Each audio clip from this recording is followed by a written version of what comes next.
Hello, Jacob. Can you hear me now?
paper cards, I guess, over here, that if you could please write your question down or your comment, and if you do not want to get up in the public and read it, I will read it for you. It'll be fine, no problem. So I guess you guys are gonna go down and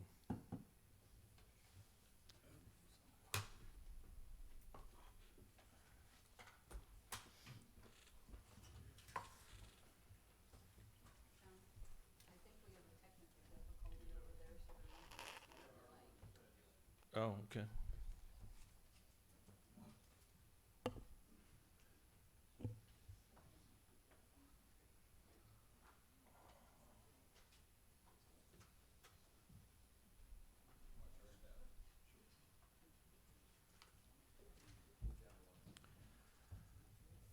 I don't know if you heard that. There's a technical difficulty. Apparently, the audio is not being heard in the next room. So we're going to wait just a second. Let everybody get settled. Man, it feels weird to be sitting here.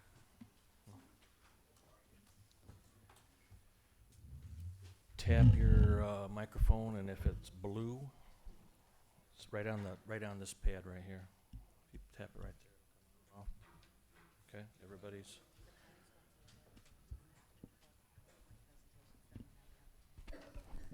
All right.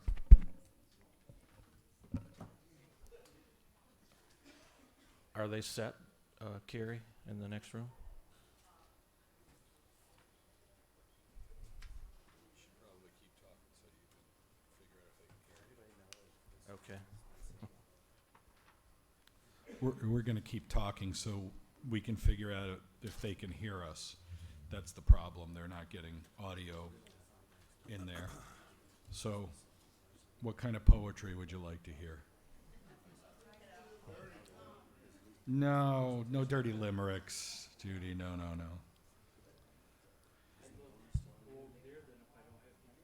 There you go. If you don't want to hear me, go on over there, yeah. Have we got this set to where who's going to go first? And I think it's on the agenda. This person's not here. That's what we replace that person. yes. Hey, Max.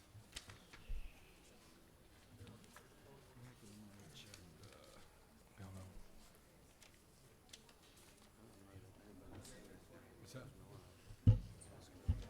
They're still working on it. Okay.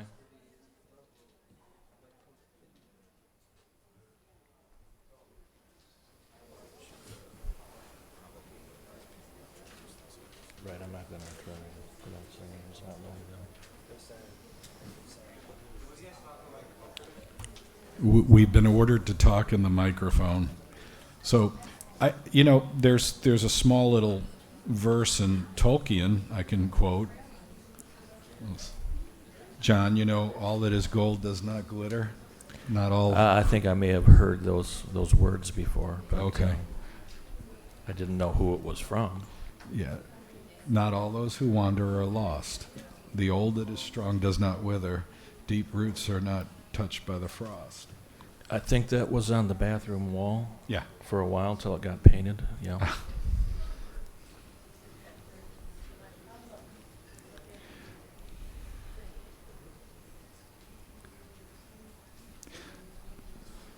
So is this a Michigan or a Michigan State township? It's Michigan State. It's a Michigan State township, just so you know. Okay, I really am curious. So by a show of hands, Michigan? Thank you. Michigan State? That's a very typical Leoni Township vote. Split. Right down the middle. And you raised I like both them hands, both. huh? I like them both too. I do. How can you not? How can you not? Oh, okay. All right.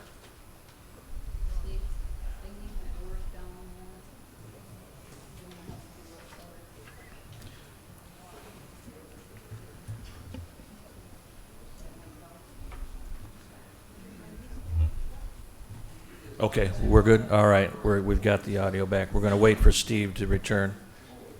Who was it that wanted? He's supposedly, he's 5 minutes out. Oh, okay, all right. I'm no problem with getting going. Sure, absolutely. Although I think there were more Michigan ones. I was up in Howell today, and I mean, like the security guard in the court, he saw my Michigan State key, and he's like, all right, I don't have to wand you because I saw that. Okay. All right, we're gonna go ahead and get started. Michael DeLura is not here, and there's gonna be someone fill in for him. He's actually a couple minutes out from. Oh, he is going to be here. Oh, I'm sorry, I misunderstood. There was a miscommunication. They said, Okay. them guys said he was 5 minutes out. We're gonna go ahead and get started, and then he's gonna be just a bit late then. If we could, if we'll start to my right, you want to introduce yourself and explain a little bit about who you are, and then we'll just move right down and then. Okay. My name is Patrick Frakes. I'm the Chief Operating Officer of Rare Systems. We have 6 Class C licenses for cultivation in Leoni Township, and we have 1 processing license in Leoni Township. We are not operational yet. We have been under construction and going through our licensing for the past about 16 months. We have probably about 3 weeks left before we get operational. We certainly look forward to be a very active community partner, doing things the right way, giving back to the community, not just with our efforts, but also with our financial resources. We want to be good corporate citizens for Leoni Township. My name's Steve Stowe. I am a sergeant with the compliance unit for all the medical marijuana facilities in Leoni Township. We oversee all the application process and then any enforcement that would take place at the local level at the facilities in Leoni Township. For those of you that don't know, I am John Spencer. I am the chair of the Leoni Planning Commission. And I'm Guy Conti. I'm your township attorney, and let me say how nice it is to face you for once instead of giving you my back. I'm Ken Stecker. I'm with the Prosecuting Attorney Association of Michigan. I have 83 bosses. They're called 83 elected prosecuting attorneys throughout the state of Michigan. One of my bosses is Jerry Jarsinga, the Jackson County prosecuting attorney. He asked me to be here today. I had no choice. I mean that nicely. I actually enjoy being at one of these. I really find it to be fascinating. It's an amazing area where we're going with this. I'm Aldana Ruddick. I'm a concerned citizen. There, it's got to be blue. Yep. Have to keep it on? There's a switch on the side. It has to be all the way forward on the left-hand side. Just hold it down. Just hold it down. I'm Aldana Ruddick. I'm a concerned citizen. I first became aware of what was going on when I received a notice of zoning change on the parcel immediately adjacent to me. I started wondering why someone that had single-family residential zoning would want to be rezoned to agricultural when they were already allowed to grow corn and soybeans or whatever they wanted on there because they were grandfathered. And I Googled, and I found, agricultural zoning, Leoni Township, Michigan. And I found people in New York State interested, people in Ohio interested, people listing these properties. And they were big money. And it was grow, no restrictions, easy. And I thought, oh, that's what they're up to. And so I thought, well, I'm not really a prude. I'm not against people recreationally using, what would it be like to live next to a grow operation? So I Googled that too. This is the result. It's not all pretty. Okay, thank you. Did we decide ahead of time who was going to go first and who was going to go second? It's on the agenda. Oh, it is. I guess all I have to do is look down and read it then. Okay.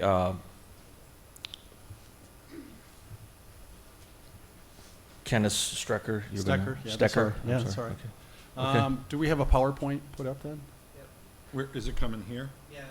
So I should move then, get out of your way, right? Hopefully they have it.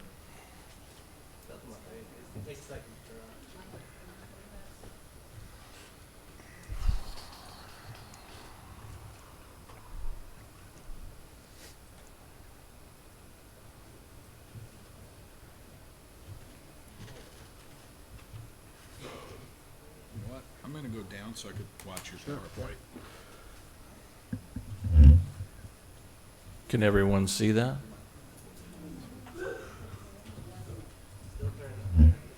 Oh, there we go. All right.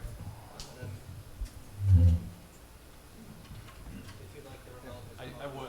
I can do it for you, whatever's easier for you.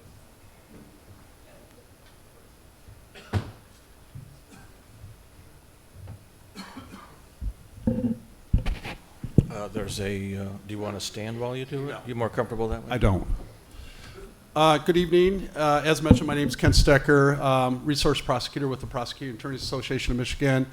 I've been very privileged and blessed to really understand marijuana in Michigan since 2008. I was initially involved with the Michigan Medical Marijuana Act back in 2008, was heavily involved in a lot of research on that. Did a lot of presentations on that throughout the state. If you Google me, you'll see me all over with respect to my presentations I've done.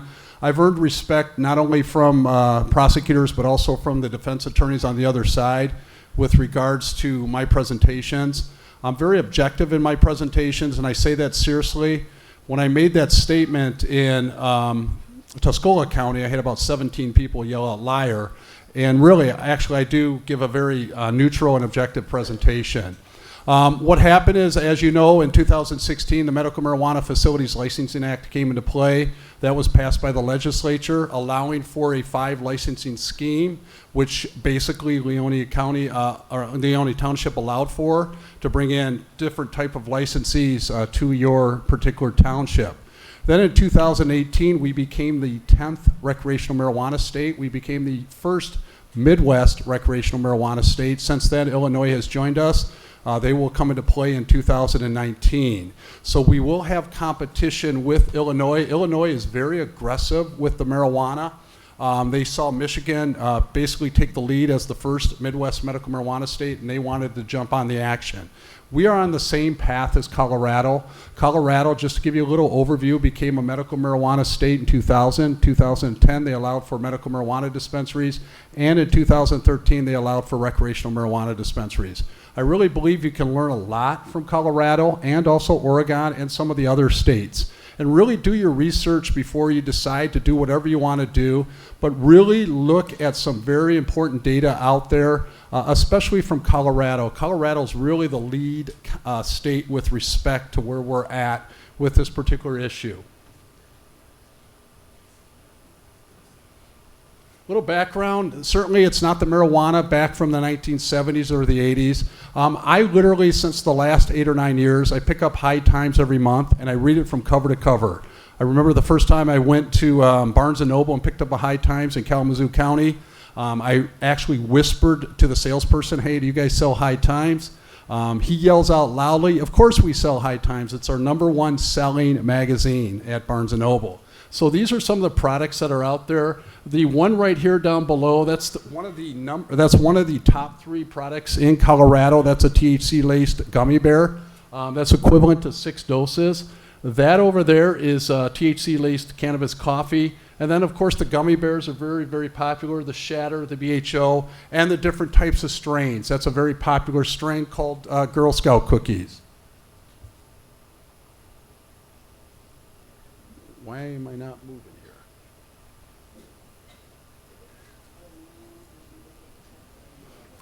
There we go. Just keep in mind as what Washington and Colorado face. As you can see with this particular slide, there's more medical marijuana and recreational dispensaries in those particular states than there are Starbucks and McDonald's. More specifically in Colorado, as more marijuana businesses and McDonald's and Starbucks combine. Just to show you where we're going with this particular industry and what it's all about. To me, it's all about commercialization. It's all about 2 key things, the THC potency and the THC strain. So you really need to be aware of that, who's really involved in this business and who's really investing a lot of money into this business.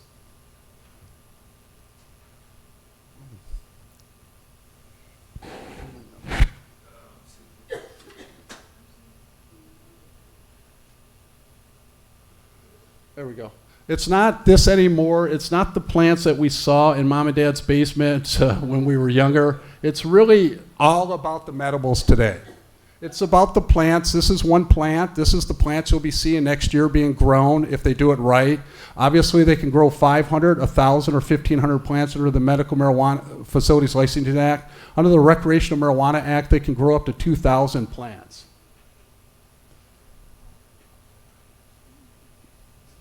I'll let you do it.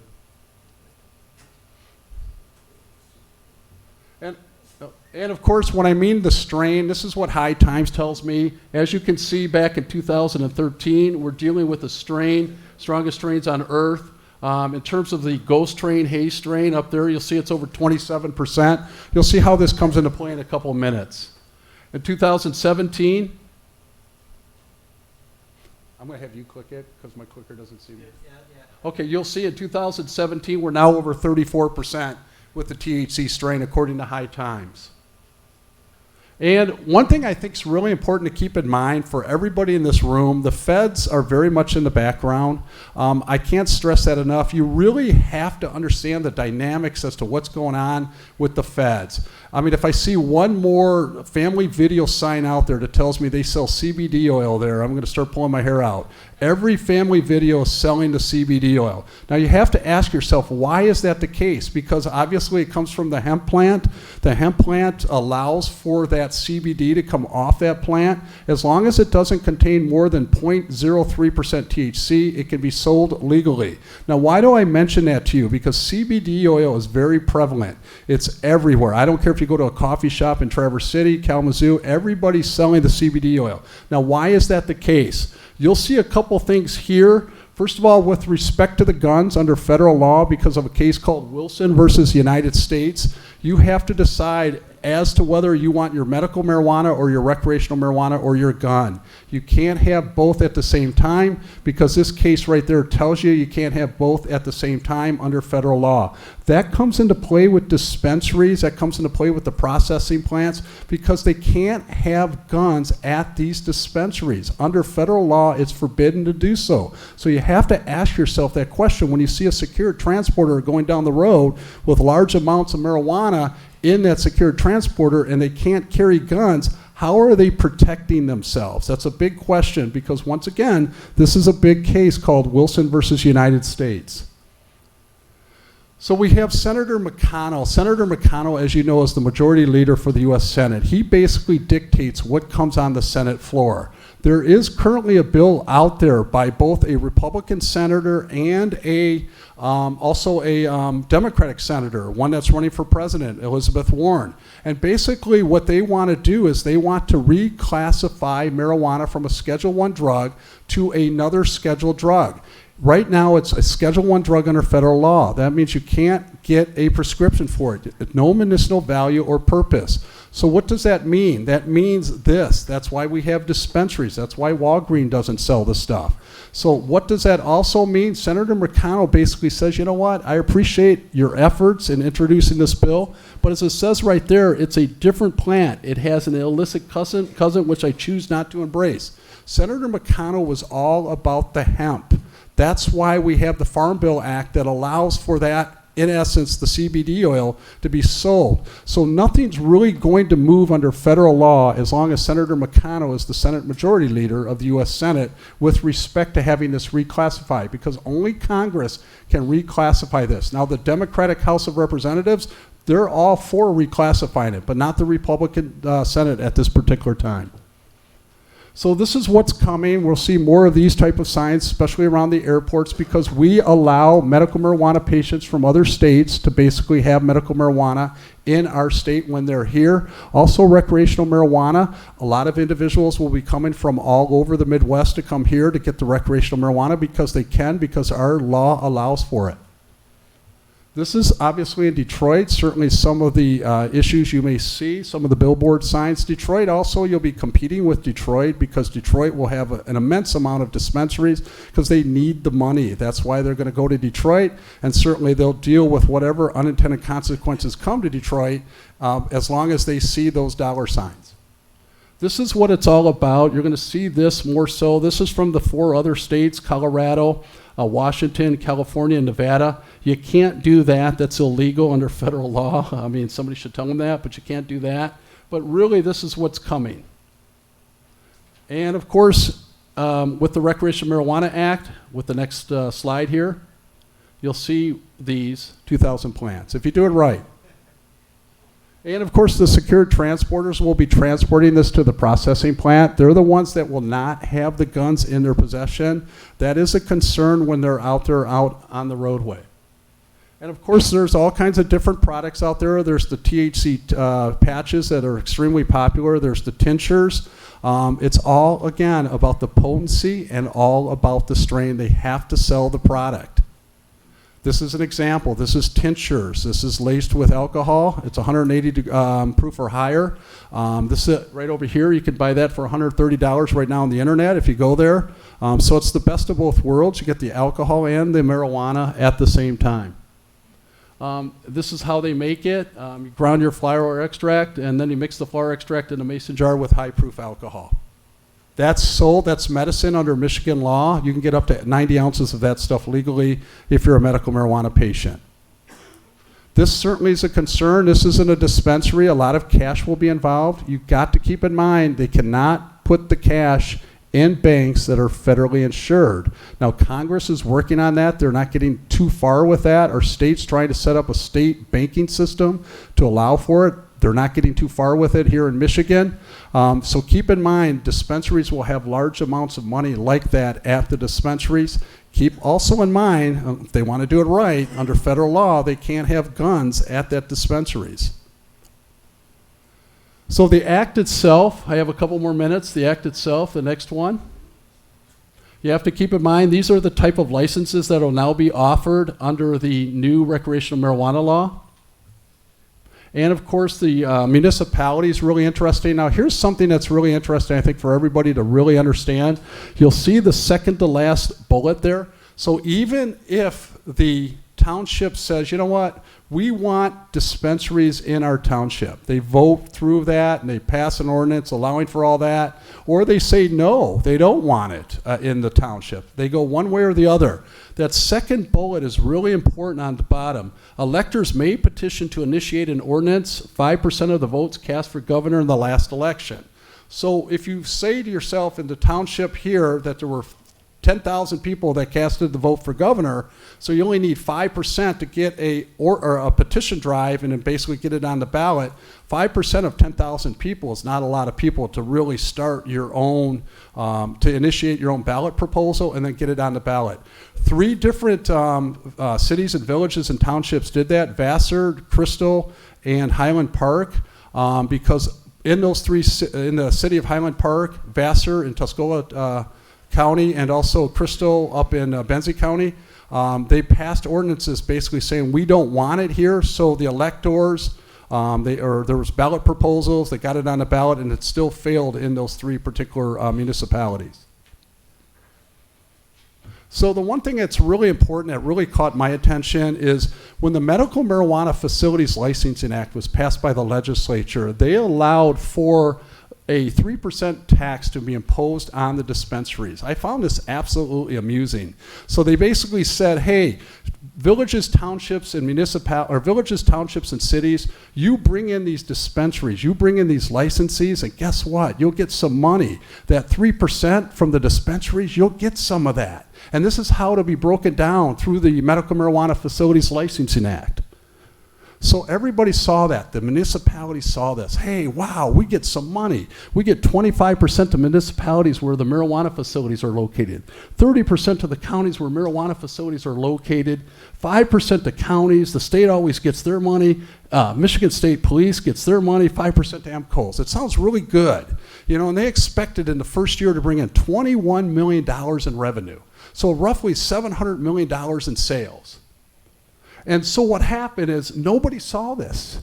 This was right in the Medical Marijuana Facilities Act. I was absolutely amazed that this was really not seen by a number of city officials, township officials, and village officials. It says in the Medical Marijuana Facilities Licensing Act, if a law authorizing the recreational or non-medical use of marijuana in the state is enacted, this section does not apply beginning 90 days after the effective date of the law.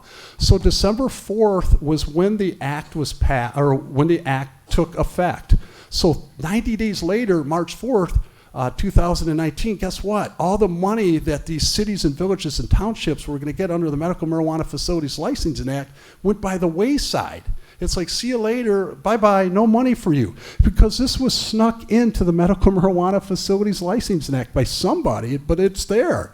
So what now has happened is we have to deal with recreational marijuana taxes. So now the municipalities have to say, oh crap, we just didn't do the right, well, not a matter if they did the right thing or the wrong thing. We thought we were gonna get some of this money under the Medical Marijuana Facilities Licensing Act. It's not coming in now. So what do we need to do? What do we need to do? So here's what they need to do. They need to basically have recreational marijuana dispensaries come in. Because if the recreational marijuana dispensaries come in, guess what? 15% of the municipalities with retailers or micro businesses allocated proportionally to the number of establishments, 15% to counties with retailers or micro businesses. The county sheriffs no longer going to get any money. MSP, MCOs, they're out by the wayside. Who's going to get the money? Right here. 70% of the money will go for the school aid fund for education. That's not worked that great for the lotto system. 35% to the Michigan Transportation Fund for repair and maintenance of roads and bridges. This one I really like at the top.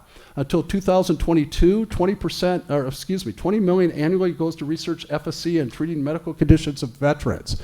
But there's no other money being given for any mental health issues on this. Because you're gonna have some mental health issues dealing with this particular issue, and it's just not there. I'll read an example of that in a newspaper article I just got. We have 20-year-old Colton said that his addiction to marijuana began when the drug was legalized 5 years ago when he was attending high school in Colorado. Once it was legalized, it was so easy to get in its strongest form straight from the dispensary. His father believes the high levels of THC fueled his son's addiction. For Brandt, the impact became clear when Colton was failing in college, couldn't quit cannabis, and asked to go to rehab. There's no money going here for rehab. So, I mean, this is another issue, what I would call the unintended consequences. And of course, the taxes now will go this way. The retailer and micro businesses will be taxed the 10% on all sales.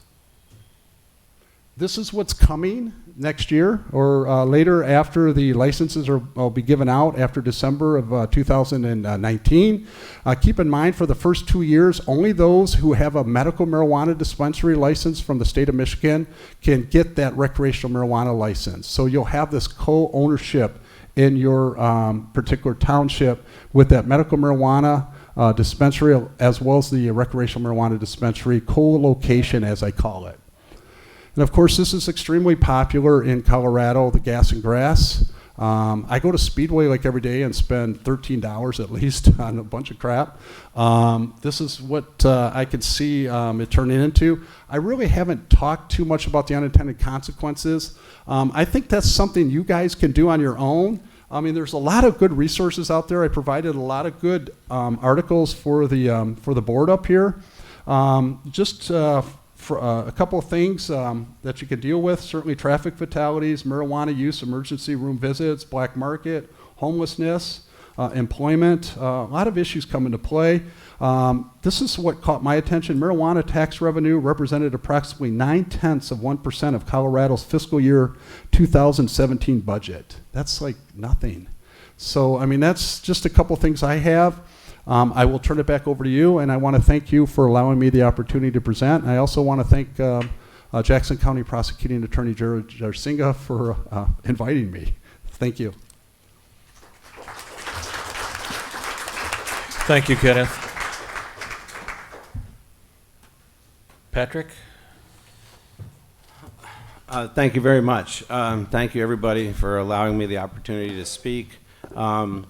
Like Ken Stecker, I don't think this is a good opportunity for me to give a sales pitch, so I want to be kind of straightforward, providing facts of what we know is going on and why we're here, and talk about the objective things we know instead of putting out my opinions or giving a sales pitch for my business.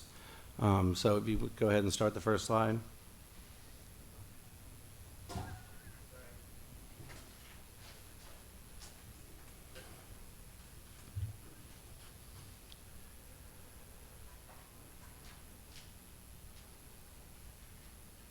Sorry about that. I didn't realize you were going ahead. No problem.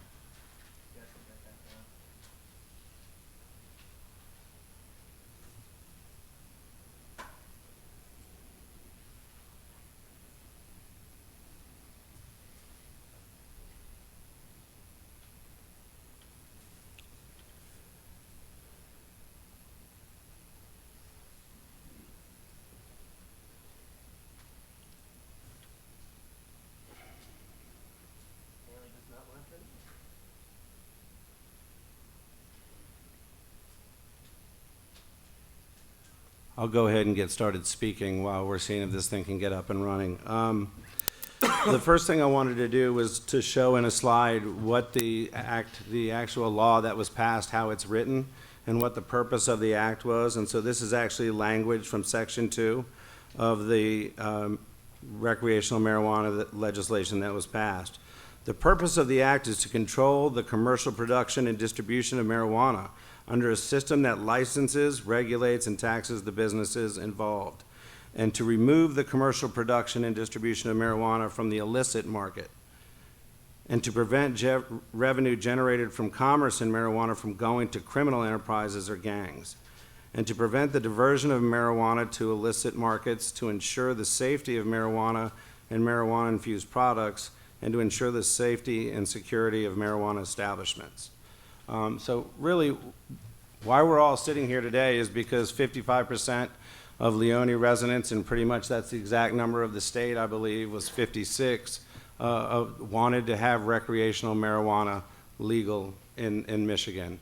I think we've all agree that there is medical needs for this product to be available here. I, again, was personally, I said this at the last meeting, I was personally affected by this because I lost both of my parents to cancer. And I lost my dad to pancreatic cancer in 2012, and he was very adamant about not using cannabis. He had been anti-drugs his whole life. And I lost my mom to esophageal cancer and lung cancer in 2015.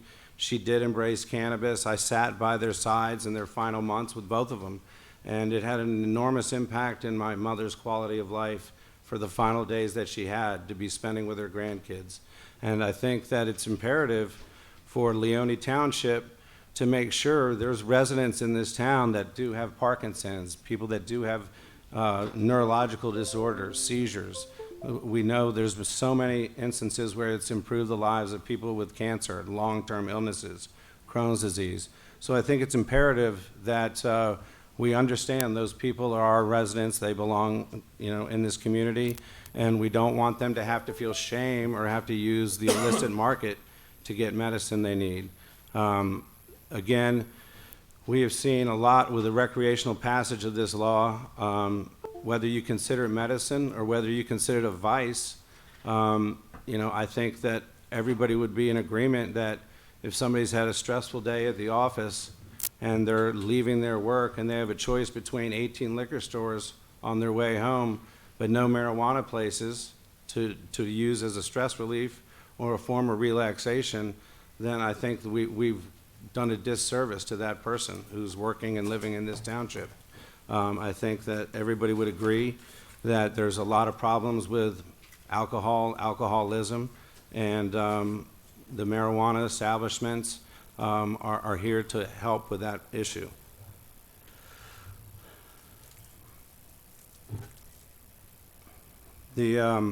As Ken said also, the Act does provide for 5 types of licenses for cultivation, processing, secure transport, safety testing, and provisioning centers. I think the important thing for you guys as citizens to know is that 4 types of these licenses have no interaction with the public whatsoever. It's really the provisioning centers that we're talking about, and whether we want provisioning centers here in Leoni Township. As you guys understand, obviously there's 6 active medical marijuana provisioning centers here now.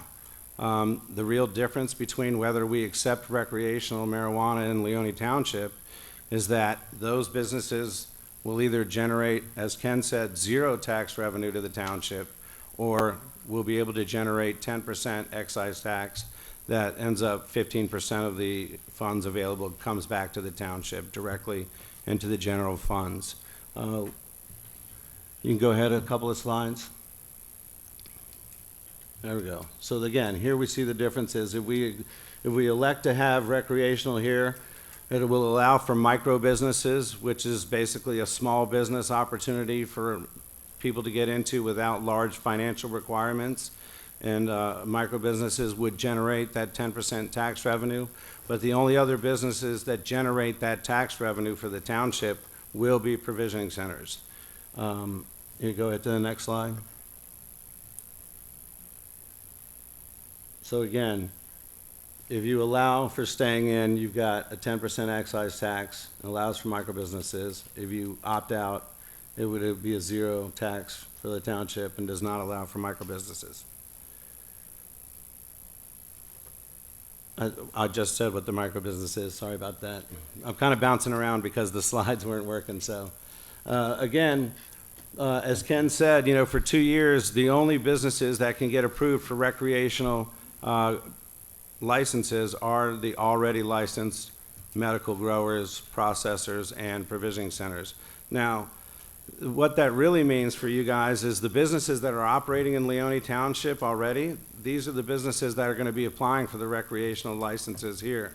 And from everything, the 2 years that I've been here, the reporting I'm getting back from the township and from people that I become close with in this township, these 2 years have been pretty quiet with operating these facilities here. And I think for us to know that these are our businesses that are already in place, you know, our business, we've put in about $11 million into our facility here in Leoni Township. We've used as many local contractors as we could.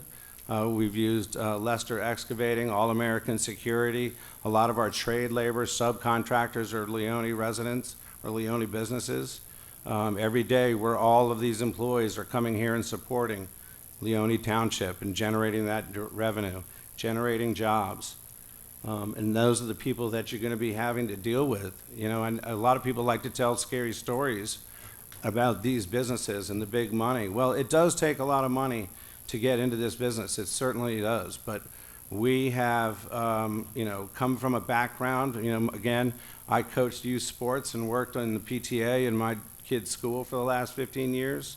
My wife is a special education teacher, a school board member. You know, we have a history of telling kids to stay off marijuana, and that's something we'll be promoting in our business, on our websites. The importance for kids to understand how it damages the developing brain. And we're going to be using our resources to make sure we're talking about everybody making their own choices and understanding how long it takes before they can get behind the wheel after they've used one of our products, and explaining the negatives that are out there with the legalization and the commercialization of this industry. We want to be an honest, concerned partner. Okay, so Michigan.gov has some projections that they've put out there for what we should actually expect in tax revenue. And I think people, for the residents, obviously, at the end of the day, we want to know what's the bottom line and how can this help our community to actually have it. Ken made a very good point about the marijuana tax under the MMFLA. 3% was promised to this township, and it ended up really materializing into nothing. And I think that is a huge disservice. And one of the reasons why the ballot initiative in the recreational program was written differently is so 15% of these monies cannot be commingled with state funds. They have to be funneled directly to the township and to Jackson County. So I do think that's a very important thing to acknowledge and to understand the difference. What happened last year, and the reason why Leoni Township didn't get any tax revenue out of MMFLA, was because we had a government that wanted to slow down the process. I hate to blame the board, the licensing board of last year, but it was a fact. Our business came from commercial real estate development. Is the cleanest money that could be involved in this industry. But they took a year to license us, to go through paperwork, and to ask my wife, again, she's a teacher, they wanted to see a copy of my wife's retirement plan and go month to month on her state pension plan that she was getting. which obviously had no bearing, but it took another couple of weeks, these things. But we really had a state that was trying to not let the commercial industry grow last year. Thankfully, with the new governor, the new leadership, the removal of the licensing board, and the new language that is in this ballot initiative, we are going to be actually seeing dollars coming to Leoni Township. Go to the next slide. Now, go one more. It does, the only thing that last slide said is that the excise tax starts on March 6, 2020. And again, you see 15% will go to the municipalities, 15% to the counties. Next slide. So here is one of the projections, and this was on Michigan.gov. 1.6 billion in annual sales by 2023, 18,000 full-time jobs to the state, 520 to 738 million in tax revenue to the state of Michigan over that time period. 78 to 110 million dollars paid to the townships. Go on to the next slide. So we base it on the 68 licensing provision centers right now. This is what I would call, this is on Michigan.gov, but I would say this is the rosy best case scenario. I would not expect these numbers to actually become true. But it shows $352,000 come into Leoni Township per store. So based on 6 provisioning centers, we're over, we're almost at $2 million of revenue right there to Leoni Township. Now if you go to the next slide, this one I think is much more realistic on the projection, and it shows $114,000 per location coming to Leoni Township for about $600,000 a year. Now I think that is a round number that people should really think that will happen. And Colorado, again, we've seen that Michigan is modeling the Colorado model closest of any other state, and Colorado has seen $1 billion in tax revenue. Now we talk about that it's a small percentage of the overall budget, but it's $1 billion of tax revenue. It's up to our legislators and up to us to communicate to our lawmakers that we don't want them to remove any other dollars like it happened in the lottery. I think we all know what happened with the lotto. They just took some money out for whatever they were replacing with the lotto money. But obviously with education, with fixing the roads, what we need additional funds. And certainly this is going to provide a large amount of additional funds to the state. Again, you look at the economic boom we're talking about. This is from the Detroit Free Press. The economic advantage goes far beyond simple tax revenues. Businesses are being created, jobs are created. There's redevelopment happening in dilapidated neighborhoods. The advantages of legalization are far-flung and just now being realized by the state. So this is something that I think is also very important. This is what I wanted to end with. The most important thing that we should all care about is the health and safety of our residents, right? So every single place that goes through legalization sees a reduction in opioid overdoses. Now, 25% is pretty much a U.S. industry, national average, but you're talking about 25%, 1 out of 4 opioid deaths is being removed or overdoses. So that is a very impactful number that I think we cannot overstate. And then the next one, actually, I'm sorry, it's not on there. But the other thing is, and this was in the handouts here, every state that has had legalization has seen a reduction in teen use. Teen use goes down when you have legalized markets. And I think it doesn't take a genius to realize that nobody has ever asked for an ID from somebody when they make an illicit black market sale on the streets. What we're going to be doing by regulating this and making it a commercial industry is making sure we're keeping kids out of our stores. We have a secured entry. People can't even get access to our store until they've shown their ID that they're over 21 years old. So I think that's a very important issue. Every state that has gone through legalization has seen a reduction in teen marijuana use. Again, there's the results of Leoni Township. 55%, County of Jackson 54%. The majority of the registered voters voted for opting into this program.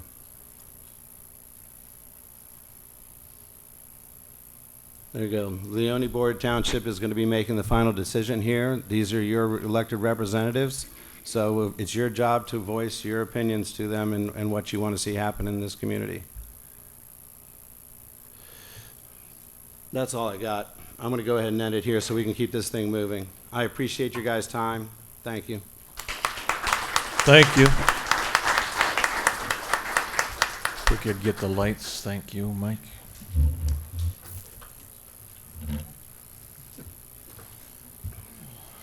Michael, you came in a little late. You didn't get to introduce yourself. If you would do that before we go any further. Of course. Good evening, and I apologize for my tardiness this evening. My name is Mike DeLaura, and I am a partner with Cannabis Attorneys of Michigan. We are based in Howell, and my primary specialty is municipal work as well as real estate, and it's a pleasure to be here this evening and speaking with you all. Can you hear me okay, or should I talk louder? We good? Better? All right. Much better. Again, Mike DeLaura from Cannabis Attorneys in Michigan. It's great to be here, and I look forward to hearing from you guys. I mean, ultimately, the power in this room has got nothing to do with the men and women that are up here. It's got to do with the men and women that are down there. So I'm far more interested in hearing what you all have to say than what we have to say. I think our positions are fairly staked out, frankly. Okay, thank you. After the two presentations, we've got, we're going to take a short break, about 5 minutes. Again, there's an opportunity to fill out some cards for questions. And if there is anything you want to ask, one of the panel members will try their best to answer. So let's go ahead and start the break right now. Thank you. So, 5 minutes before I got here, I didn't even know I was doing that presentation. I thought this guy, Max Murphy, was going to be on the panel, but I guess they thought that was too many. Yeah, I didn't even, so I was winging it completely.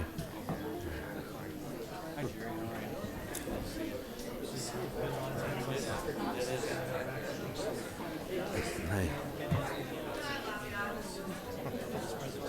I was like, because I think I was gonna tell him. How did I do? Okay. I guess I got the other one over there, so I ran over and snagged that one and said, "Try this one."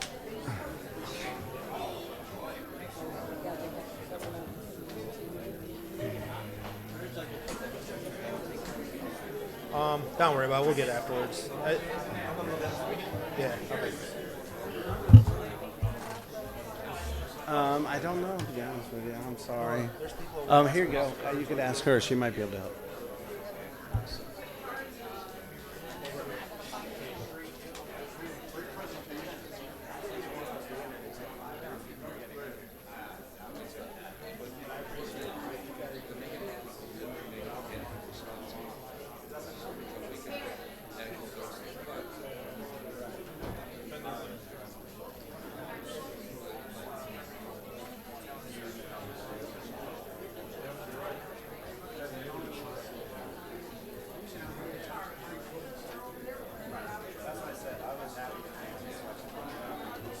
Hey, Carrie. The cards for questions.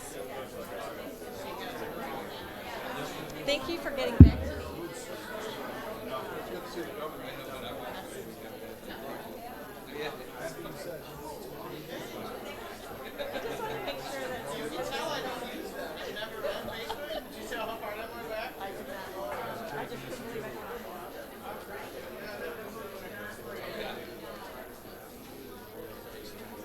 Who can I ask a question of here that has to do with procedure?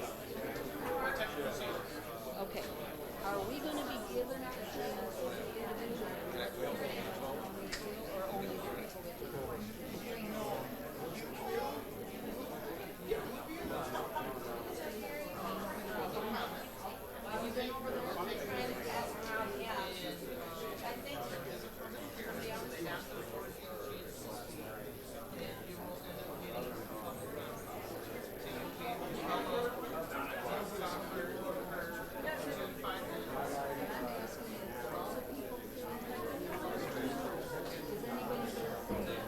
We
Just a reminder to turn your questions in to Mr. Spencer.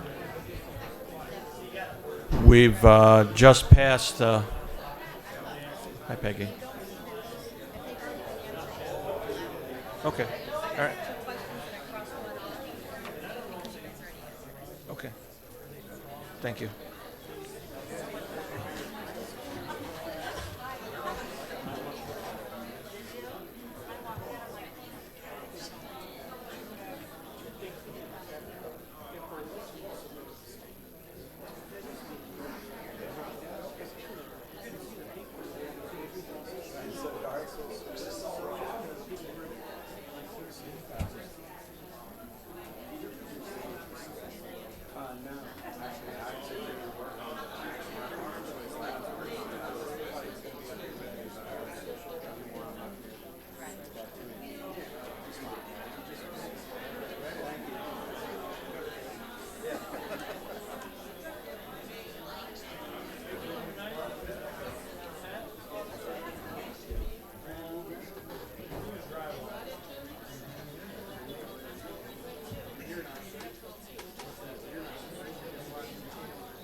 Yeah, that makes sense. I can answer that.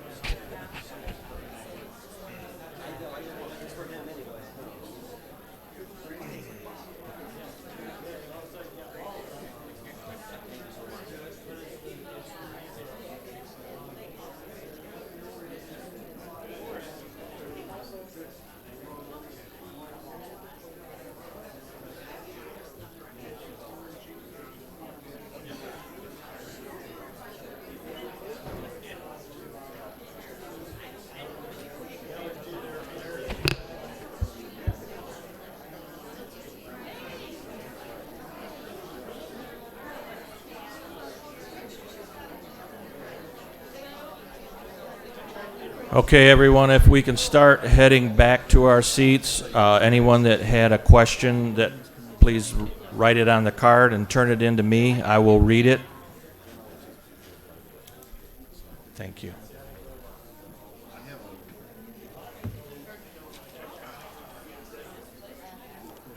Well, I hope I get to freestyle a little bit with some Yeah. questions. It's more my thing anyway. Okay. I'll turn my mic off so that. I think so. Okay. Okay.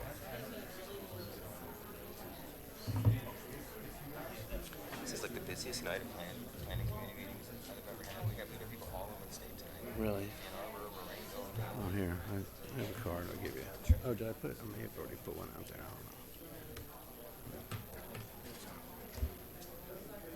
don't know. How? And Denise is your partner too, Yeah. right? You guys mostly represent Okay, I'm going to give everybody another caregivers or minute. criminals? Oh, gotcha. Okay. Gotcha. Okay.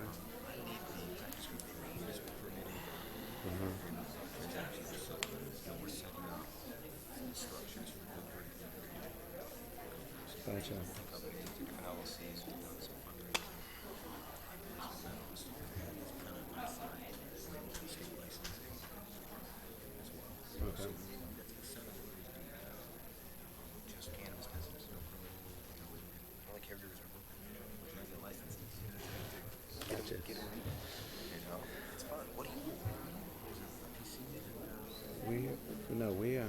We're operators, so I've got 7 Class Cs for processing and 3 Okay. provisioning centers. No, Sure. we're not open yet. Oh, okay. We're the new kids in town. I got you. You're gonna learn about us. I hope so. Like this is rare. That's our brand. All right. We grow aeroponically, no dirt. Yeah, all indoor agriculture, automated systems and stuff. Really upscale. Man, I don't know nothing about growing weed. I mean, Mhm. nothing. But I talked to those growers, and they look at different systems. Like I talked to these guys coming out of Chicago, and their big thing is they're all soil. Like they use the same soil for like 9 years, earthworms in there, it's all like, and then you guys are all like, nope. You know, Yeah. so it's just, it's so different. You know So what I mean? different. And Well, yeah. I'm really interested to see, you know, when we get a couple years into this and everybody's got their procedures down, can you tell the difference in as a regular No, consumer? no. Like, you know, or is it, do you believe that it's an efficiency play? You think you can? It is. For us, it's all about, well, it's more about labor, too. We do have a I was lot going to less look at labor every because one we of them, have dirt. yeah. Yeah. So we don't have to move that all in and out all the time. Okay, everybody, we're ready to get started again. Right, I get that, too. I like that part.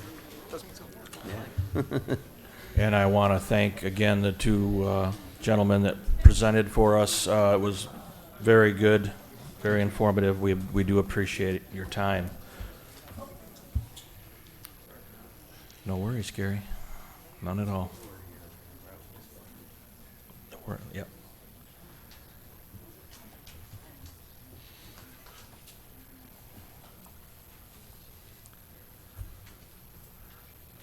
Okay, what we're gonna do here, and you can see there's, I don't know, maybe 20, 25 questions. Possible that some of them are repeats. I won't repeat them if they are. But what I'm gonna do is read them, the best of my ability. And then someone on the panel here will answer.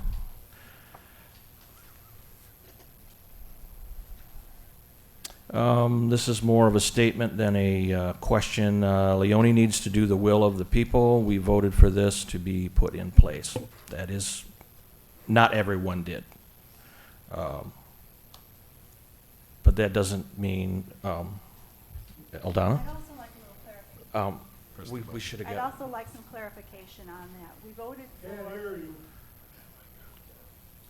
voted to allow recreational.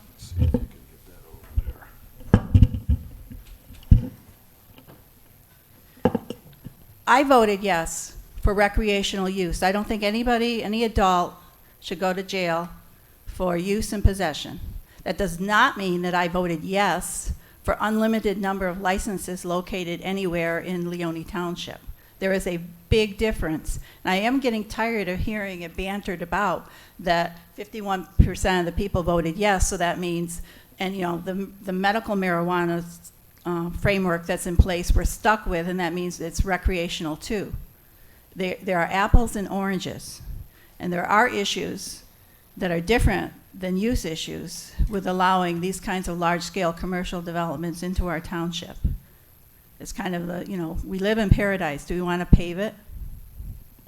well, that is accurate, Eldana, and but no one up here in the planning commission and no one on the board of trustees has ever said it's going to be unlimited, doors flung open and let everybody do whatever they want.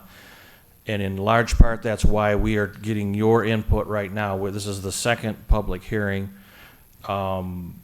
The irresponsible thing to do would be not to put limits on it. It's not so much about these discussions, whether we're going to opt in or opt out, as to what are the limitations going to be. We absolutely understand that you don't want a dispensary or a grow or something right next to a residential area. We also know that with the medical marijuana, there were mistakes made. We did the best that we could. We did have public hearings.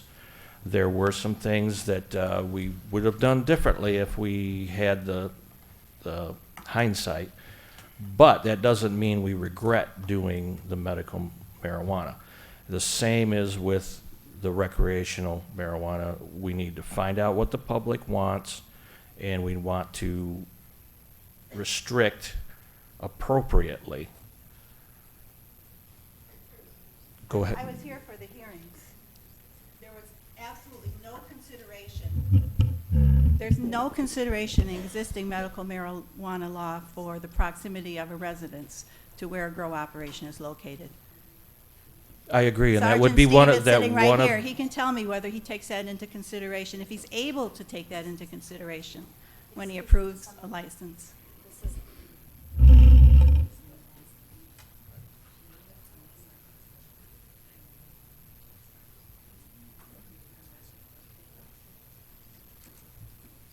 Okay, well, we don't want to beat any one of these to death, so,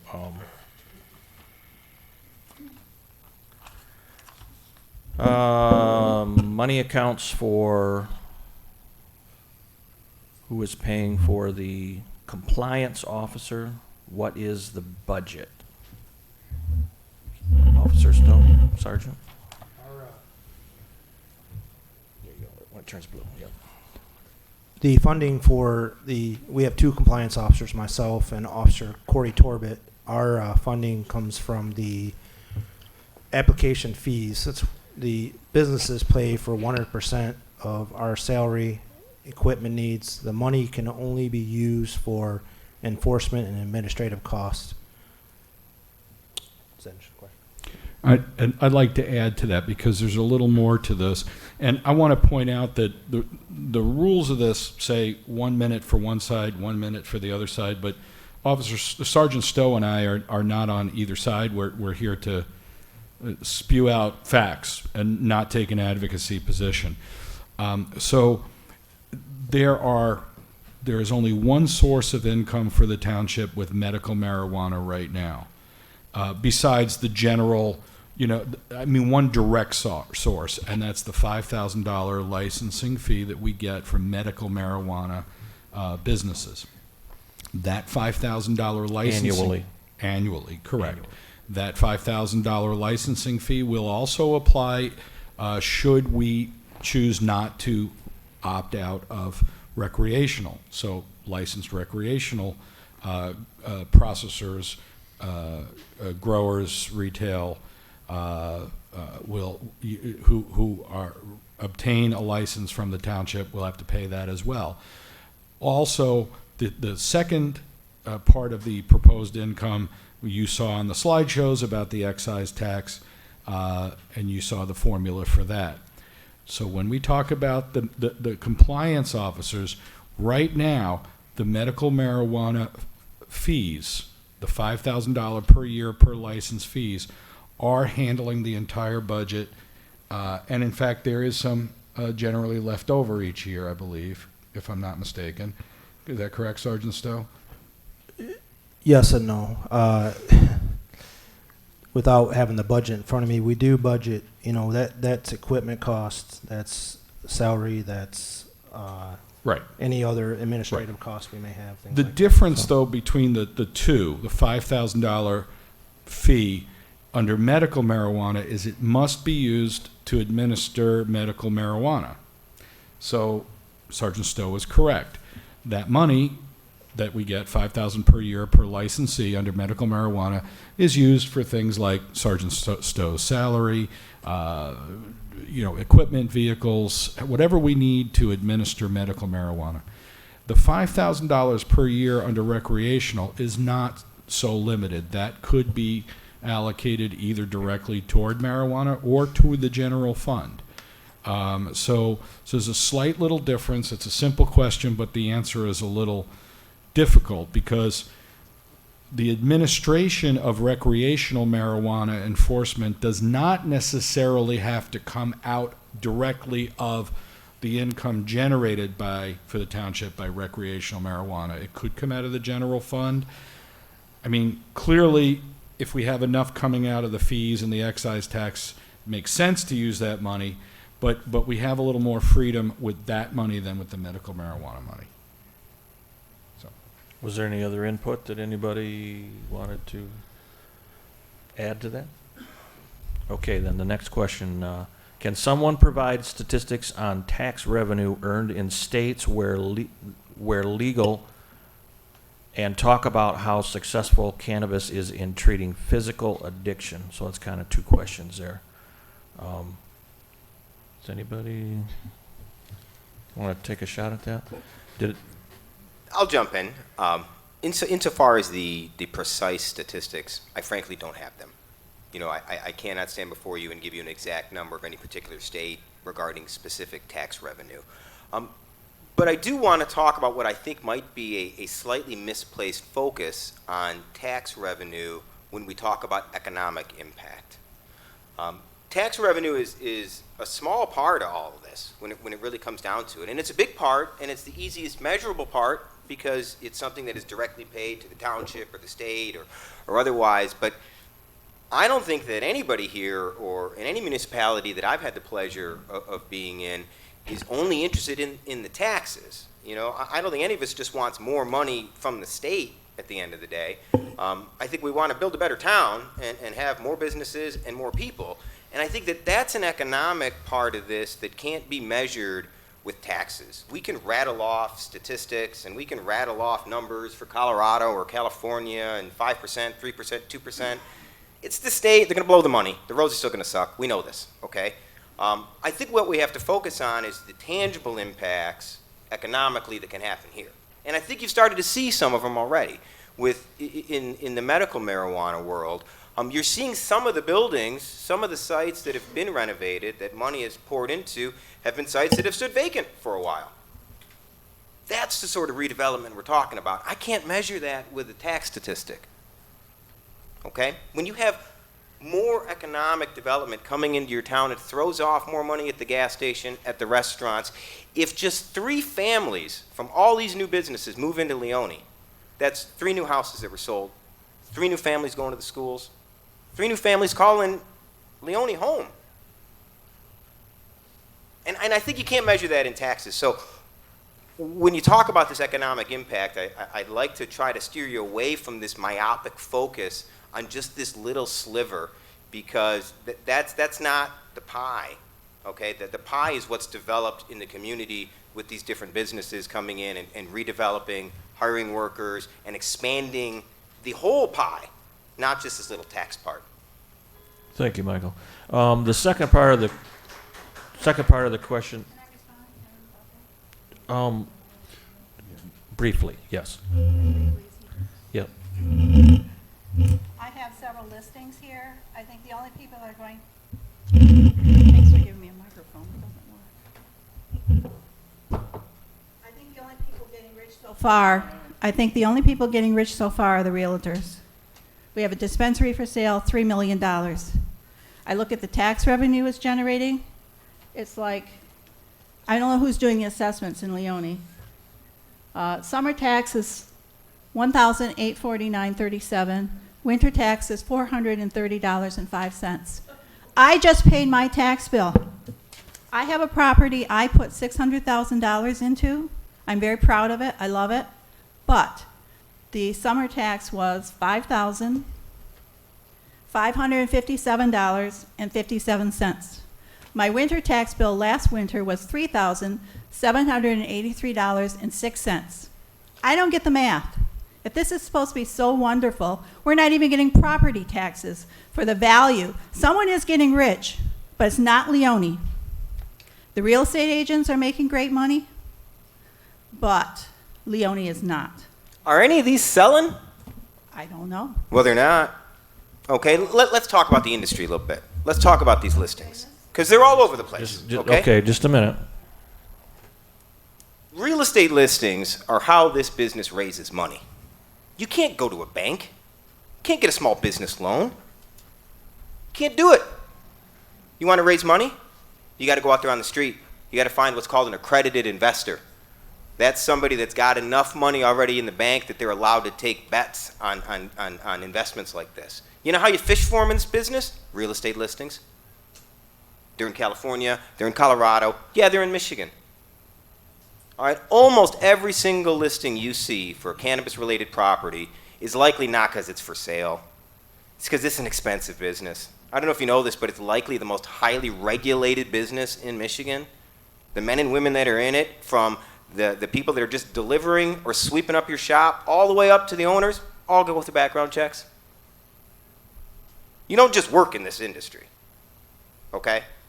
You know, so the idea that money is easy is false. Okay? So all of these men and women that are trying to build these businesses to get their little piece of whatever dream still exists in this country, they're out there hustling for dough. And that's how we do it. Because I put a listing up that says PC available in Leoni, $3 million. I hope I get somebody on the phone that I can say, you know what? I really need $500,000 to finish my build out, buy some product. Maybe you can come on in, we can work something out. That's what's going on out there. Are there speculators? Of course there are. Real estate speculation is as old an industry as exists in the world. And if we're going to fight capitalism here tonight, well then, I don't know what to tell you. We got to get a different debate. It just is what it is, okay? Everybody's always going to be making money. But I want to be very clear about what the world looks like in terms of cannabis financing right now. If we could look at the second part of this question, talk about successful cannabis, how successful cannabis is in treating physical addiction. Is there, Patrick, anything you might want to? Well, it's an incredibly volatile debate right now going on in rehabilitation therapy, for sure. My brother is a recovering alcoholic and a recovering opioid addict. I wish that my brother would have embraced cannabis at some point in his life. He still has not embraced cannabis. But I am a believer. Something else that was brought up about addiction earlier on, I think it is important to realize cannabis is not physically addictive. You can become addicted to it mentally, habitually using cannabis. You can need to use it. But if you don't use cannabis, your body does not go through withdrawals. You actually have, because your CB1 receptors do not go into your brainstem, it actually keeps you from being physically addicted to cannabis. So there are rehab facilities now, and I think it will be more mainstream in about 5 years that people use cannabis to fight alcohol and drug addiction because it cannot become physically addictive. So it's a lesser of evils kind of thing.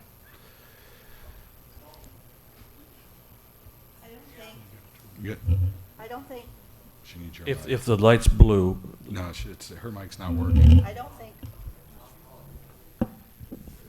It's not medical marijuana that is on trial today. We've already opted in. We have no choice. You can sell all the medical marijuana to all the people that you need to. So I think it blurs the discussion to get into on those grounds. Nobody's taking away your medical marijuana license. Right.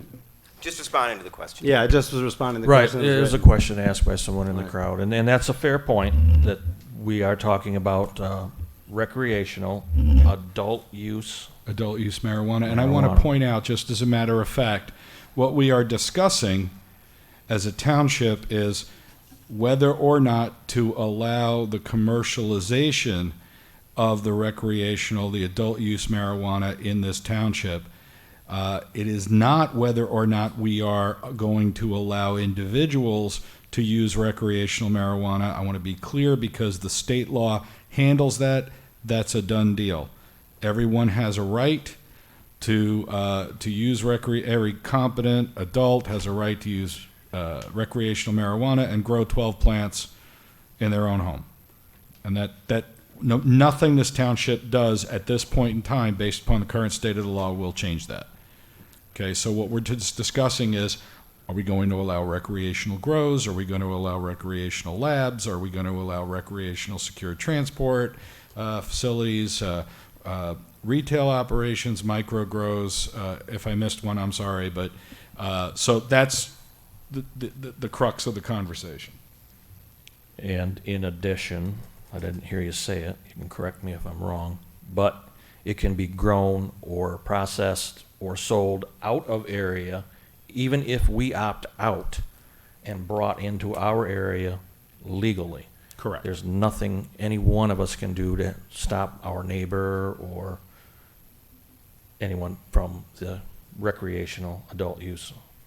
Correct. If it can't be purchased in Leoni Township, it can be purchased in ABC Township and brought into Leoni Township. That is correct. Legally. Correct. And Okay. delivery as well, right? Through delivery. Delivery. Yes, Can can be be delivered to- delivered in yep. Leoni Township. Right. Yes. If I can make one more point about the first conversation that Ms. Ruddick made a comment about, I agree with actually her point on the first about limiting. Leoni Township, in my 2 years I've been working in this industry and getting to know the size of the municipalities and the different amount of businesses that are appropriate for that size, I think she's right. I think the 15 that were approved for medical provisioning centers was too many. And I think that from my experience in this type of size community, that you're definitely in the single digits for amount of stores you should have. No. No, I don't have a store. No, let me just to reiterate, I won't make a penny on provisioning centers in Leoni Township. We don't have a store. We don't have a store here. We just cultivate. Actually, we won't. Well, Just we for the don't record. want to debate with the audience because it just Right, no, starts but to get messy. for the record, I do not have a store, so I will not be opening a retail establishment here in Leoni Township. And my opinion on the matter was just based on the demographics of this community. If I can jump in on the limits, limits make a lot of sense. They do. But man, are they hard to put into practice. All right? There isn't a city in the state that hasn't been sued over their merit-based selection process. Grand Rapids, Warren, Pontiac, Lansing, Walled Lake. We can keep going. Who hasn't been sued? The cities that had good zoning ordinances with strong buffers and didn't put a limit on the licenses, built a zoning ordinance such that with buffer zones and otherwise, that there were artificial limits. But I think Battle Creek is really one of the best examples of the state. If Battle Creek ends up with 1,000 provisioning centers, licenses, they're cool with it. The market will decide which ones survive and which ones don't. But it gets real difficult when the hand of government starts to decide, no, you can go and you can't, because we all try to be impartial, merit-based, lotto. There's a lot of systems. None of them work very well. So limits in theory are phenomenal. But we advocate for limiting not the licenses, but work with your zoning. You know, make sure that you're 1,500 feet from your school or whatever your zoning is. But if, my gosh, if a resourceful, businessman or woman can find a property that fits in the buffering zone, give it to them. If they're 18, they're 18. Let them figure it out. And if they can't survive, they can't survive. There's no handouts in any business, and certainly not this one either. So I think by putting limits in, while you may not be enriching this man because he's not selling here, I want to reiterate that, you are putting a finite number, and you're creating listings like that. You want to drive speculators into your town? Create a scarce resource. Put an artificial limit on something. Build your buffers. Let the market decide how it works. Thank you, Michael. You're very eloquent. If we could limit our rebuttals or our first comments just to a little bit less time.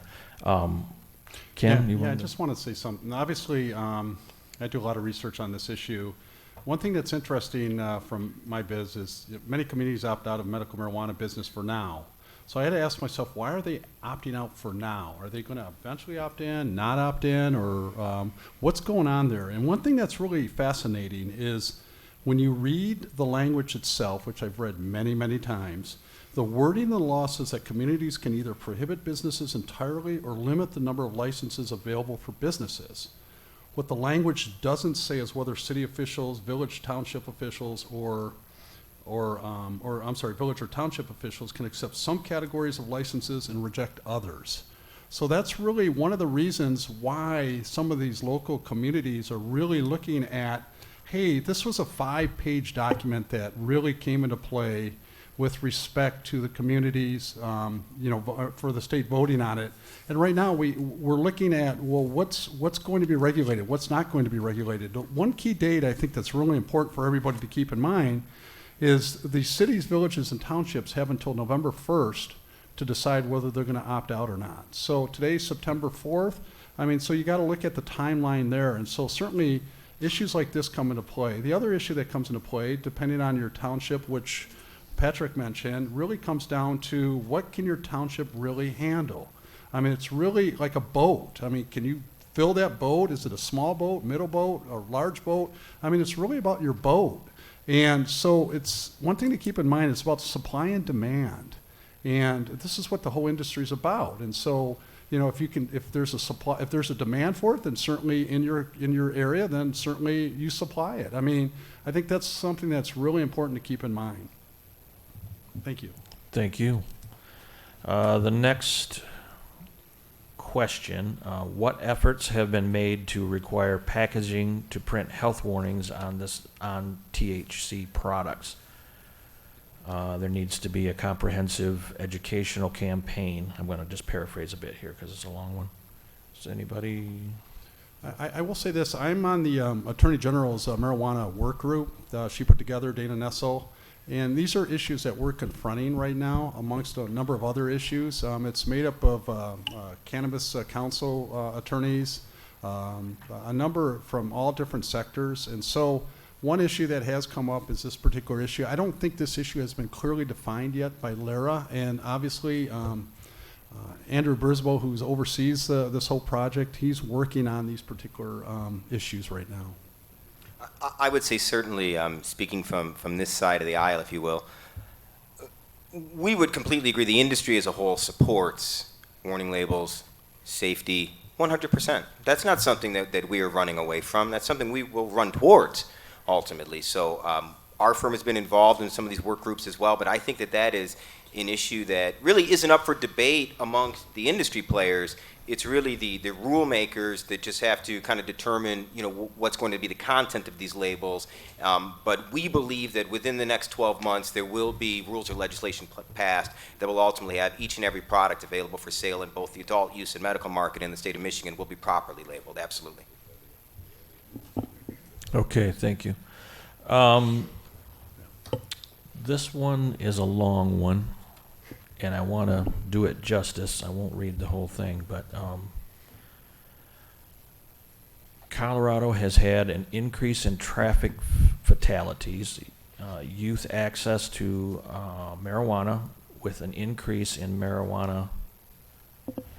I can't read everything that they've said here, but the crux of the question is statistics, and hopefully someone can speak to it.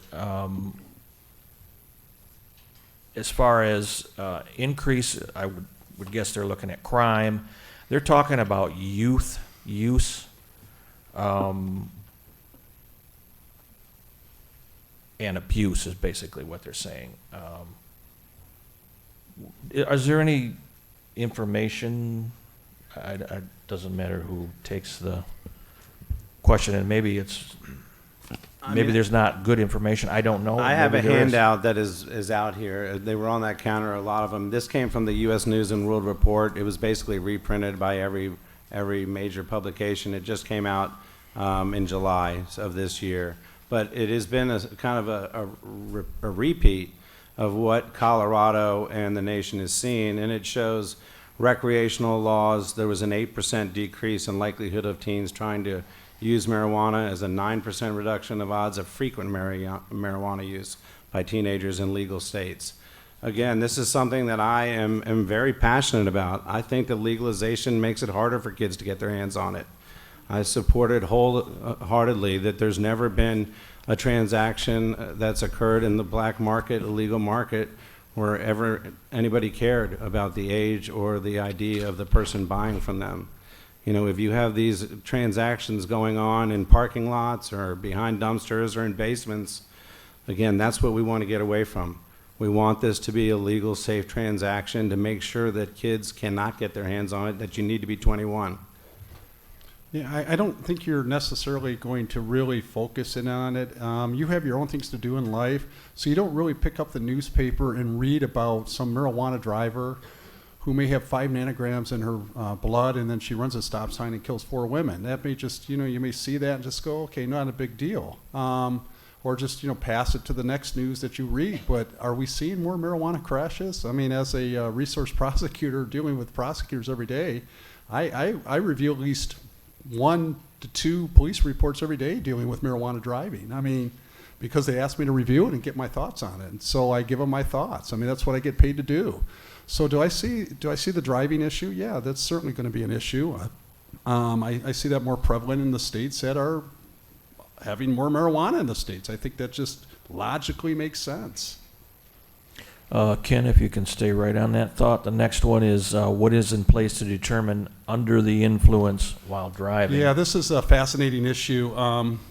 In Michigan, and I'll be very quick on this because of time, between 2003 and 2013, we were what was called a per se state, meaning if you were driving with THC in your blood, you only had to show 2 elements from a prosecutor's point of view and a police point of view, that they were driving and they had the THC in the blood. That was our law up until 2013. Then in 2013, a case came down from the Michigan Supreme Court called People versus Kuhn, dealing with a medical marijuana patient, Rodney Kuhn, out of Grand Traverse County, who was stopped for speeding. What's in the medical marijuana law says any act inconsistent with our act, your law will take a back seat to our law in Section 7. And so what happened is Mr. Kuhn said, hey, in the Michigan Medical Marijuana Act, you have to show, because it says right in the act, I have to be under the influence, not just simply in my blood. And Mr. Kuhn won in that particular case. And so after that case came down, we had two different standards in Michigan.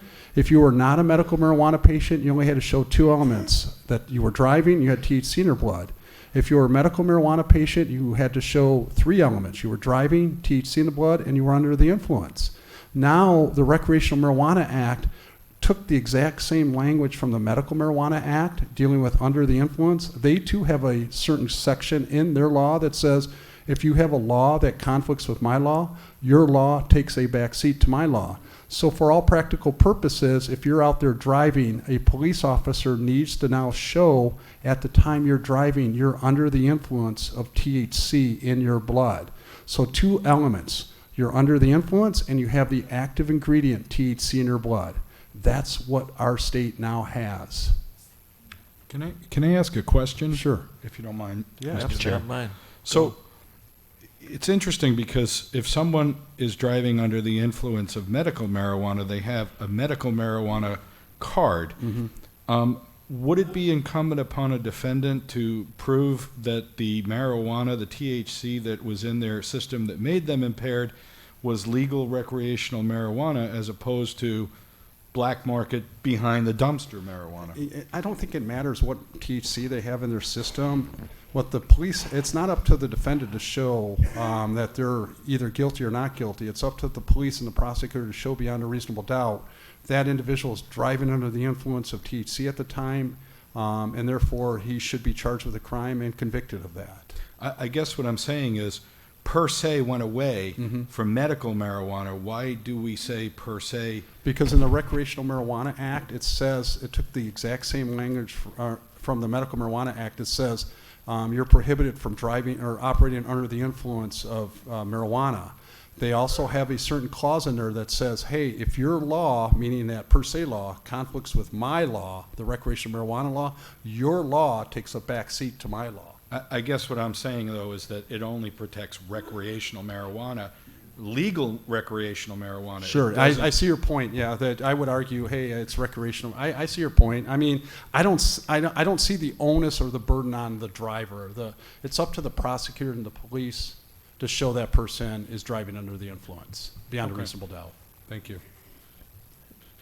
It's always fun to listen to two attorneys debate.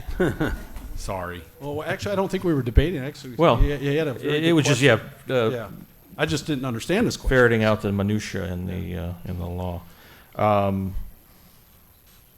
Was there any other? I just want to point out that Comment? for us, we're spending a lot of money on our website to be educational, platform-based, and one of the most important issues that we have to deal with is being transparent on this driving while impaired issue. To be a good corporate citizen, I think it's an onus on us to make sure we're providing pamphlet information, spoken information, not telling them how long they need to wait before driving, because again, that's a dicey thing that we're not going to be getting into the business, but making sure that each individual consumer is being aware of their own ability and when their impaired is over before they get behind the wheel. Much like they would with alcohol. Right. And it is. It's an inevitable thing that is, I can't stress enough that it'll be something that's very important to us, along with making sure we're being adamant about why teens should not be on it, why you need to make sure and stay away from your car while you're using your medicine. Next question. My main concern is the amount of THC in the products.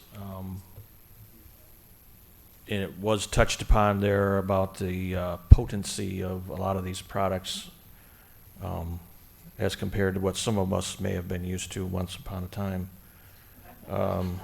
Some of us.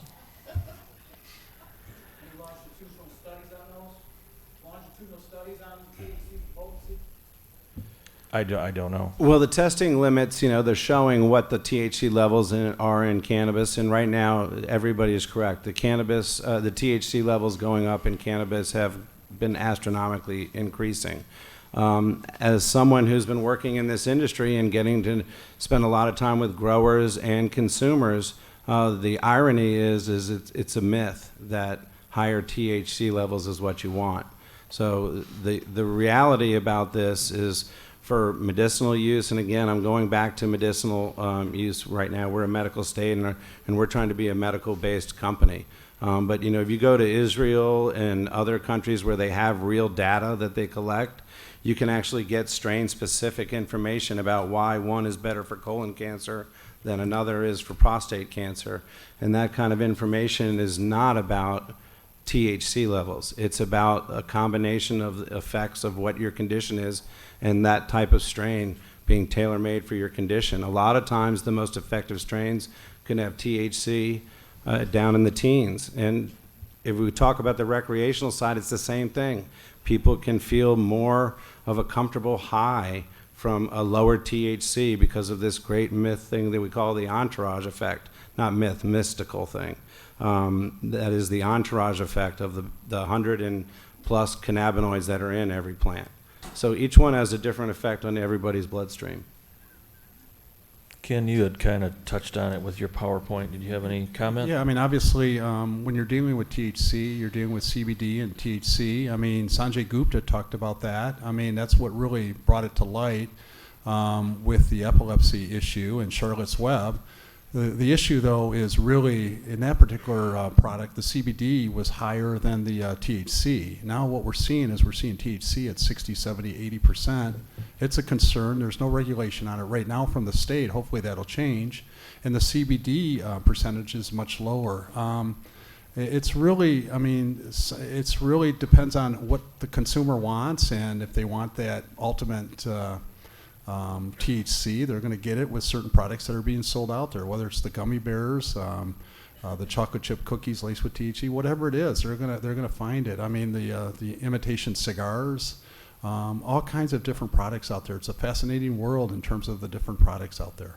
If I can jump in real quick too, we've talked about the idea that there isn't a lot of research, particularly over decades, as to how it's stronger or less strong. But Ken just threw out a number there of 60, 70%, and if he knows anybody with 60 to 70% flower THC, like, he's got to get me his number, because we can sell that all over town. I didn't say flower THC. I understand that, and that's the point that I want to make to you, because I think he didn't leave, he left that part out. The market has shifted a lot, okay, and THC questions can be about the potency of the plant you're growing, which in Michigan is 17 to 25% ballpark. Is it stronger than maybe you smoked at Woodstock in '69? Yeah, it is. Okay, no question about it. And everything has gotten that way. It's America, right? Like, look at the beer business. All the craft beers are 12, 13, 14%. It's what people like. Miller Lite doesn't sell anymore, right? So there's these different THCs. So that's what you're looking at with flower. This 60 to 70%, that's when you start getting into concentrates. Okay, it's like orange juice. Okay, you don't drink the concentrate. You got to dilute it. Same thing with THC, okay? You see these different products and these high concentrates that yield these sorts of percentages, but they're used in little tiny quantities. If I have a droplet of a THC distillate that is 96% THC, but I'm giving you a droplet in a cookie so that it is the right dose for you, is that a high THC product? Or am I just using a concentrated flower that is 17 to 25% THC? So it's not that it isn't a concern, because it should be, okay? You know, alcohol is clearly labeled with proofs. You know what you're getting into. So is cannabis. When you look at the labels today, and in the future in the adult use, every single one is going to have a label on there that tells you the percentage of THC in that product. So you, the consumer, are going to be informed as to what you're consuming, just like in the alcohol world. But when we talk about these percentages, you have to remember we're talking about different products. You cannot compare tequila with Michelob Light. It's just totally different, okay? Cannabis the same way, all right? These are not apples to apples. They're apples to oranges. So when you're dealing with hash oil and they want that ultimate high with the butane hash oil, the explosions, or somebody is on probation and they bring in 99.7% THC concentrant, if you want to use that word, because they laced Fruity Pebbles with the THC, so be it. I mean, the percentage is still there. If they put it in, I mean, when you bake something, you put certain ingredients in there, you still obviously are going to taste some of those ingredients with respect to the cake you just baked. So, I mean, we can play this game, but I mean, the potency levels are higher. I mean, Yeah, but I guess I don't like you continually returning to criminal examples when talking about the industry. Michael. I was just finishing. I'm Realize that when you speak into the microphone, it's really amplified. Yeah. It- I mean, High Times. I don't is want the one- anybody to think that you're. I know you're passionate, but I I am don't want them. passionate. I don't want them to think that you're guys are battling here. No, I'm not. I'm not. No, No, I know. I know that you're I mean, not. High That's why I don't Times want tells them me to how think potent that. this stuff is. I mean, so that's what I'm looking at. I mean, if High Times is not telling me the truth, I would love to know that. But that's where I get my information. So, Okay, we're gonna move on to a different area, and it has been touched on. And Steve, maybe you can says, where did all the money paid to get licenses go? It was undesignated as township officials filled out paperwork. I can Is there- speak on when I took over this assignment a year ago, July, how the money works now. It would be inappropriate for me to talk about what happened prior to me taking the assignment. But I can tell you that the monies for the application fees is strictly used just for enforcement, and the fees for the two officers assigned to the unit. Okay, so your vehicles were Vehicles, equipment, Right. administrative supplies, salary, things like that. But computers. Right. I mean, And you had stated earlier that you didn't have the breakdown of the. I mean, we so can we'll be we could able to- provide that if necessary. If somebody wants to see it, the breakdown on what we spend the money on. Okay. John, I have some stuff to add to that. Sure. Also, a small, and I mean a very small portion of legal fees since I've become township attorney has been taken and paid out of that fund. For instance, when Sergeant Stowe, encounters me on medical marijuana issues and so forth. So when I do my billing, I'll break it down by various different budget bucket items for the township's convenience, and one of them is medical marijuana. I'd also like to tell everybody, as a matter of fact, that I became township attorney in early January. Soon after that, we received a Freedom of Information Act request from mlive.com, and we provided a full accounting of the medical marijuana monies that had come in and gone out to mlive.com. And I know that most of you know we've had a few articles since January 8th, 2019 in MLive, but I don't believe any of them concerned any of that information that we had turned over to MLive. That doesn't necessarily mean they won't have an article sometime in the future, but it was completely accounted for to the local media outlet on a FOIA request. That I can tell you as a matter of fact, because when the FOIA request came in, I wanted to familiarize myself with everything, so I sat down with the accountant and did just that, and then all the information went out to MLive. So if, in fact, there were any expenditures in there that shouldn't have been there, I would hope that MLive would have picked it up, or I would have, or whatever. But we definitely went through it, and I do know that this township has had some issues with that money in the past and so forth. But as Sergeant Stowe says, it's to my knowledge, and this is something I know that Sergeant Stowe and I do stay on top of. This money has been used since my tenure started for the administration of medical marijuana only. Okay, thank you. This is another question, and it's specifically is asking Sergeant Stowe. How much police activity do the current facilities experience? Any bad actors, ? Or issues with facilities? We've had no noticeable increase in crime in these areas. We occasionally will get alarms, but they're unfounded alarms, and usually that's an employee error. So you may see, a few alarms at these places, but nothing significant.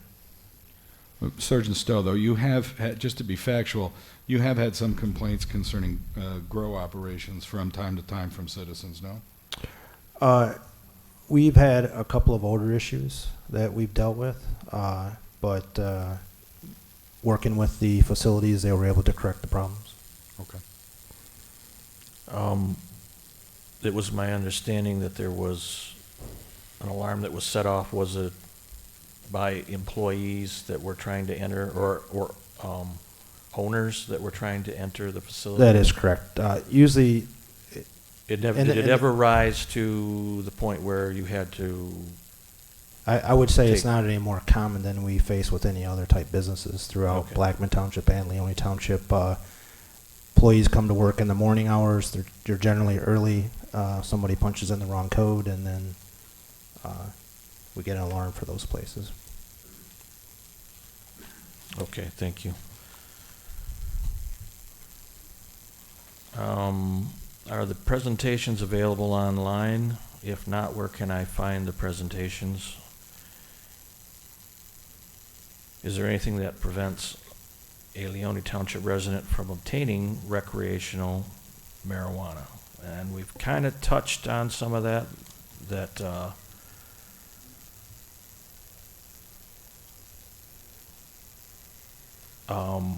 it's gonna come into our area no matter what, because it's the law, no matter whether we opt out or we opt in. And I don't know about whether or not your presentation is. I have no problem with that. It's available, I Yep, mean, absolutely. maybe it could be made, and available through the township office, perhaps? A Abs- request could be yeah. made, and then, And I think it already has been made available to your township office. They wanted to review it before I presented on it. yep, that's true. That's accurate, yep. So.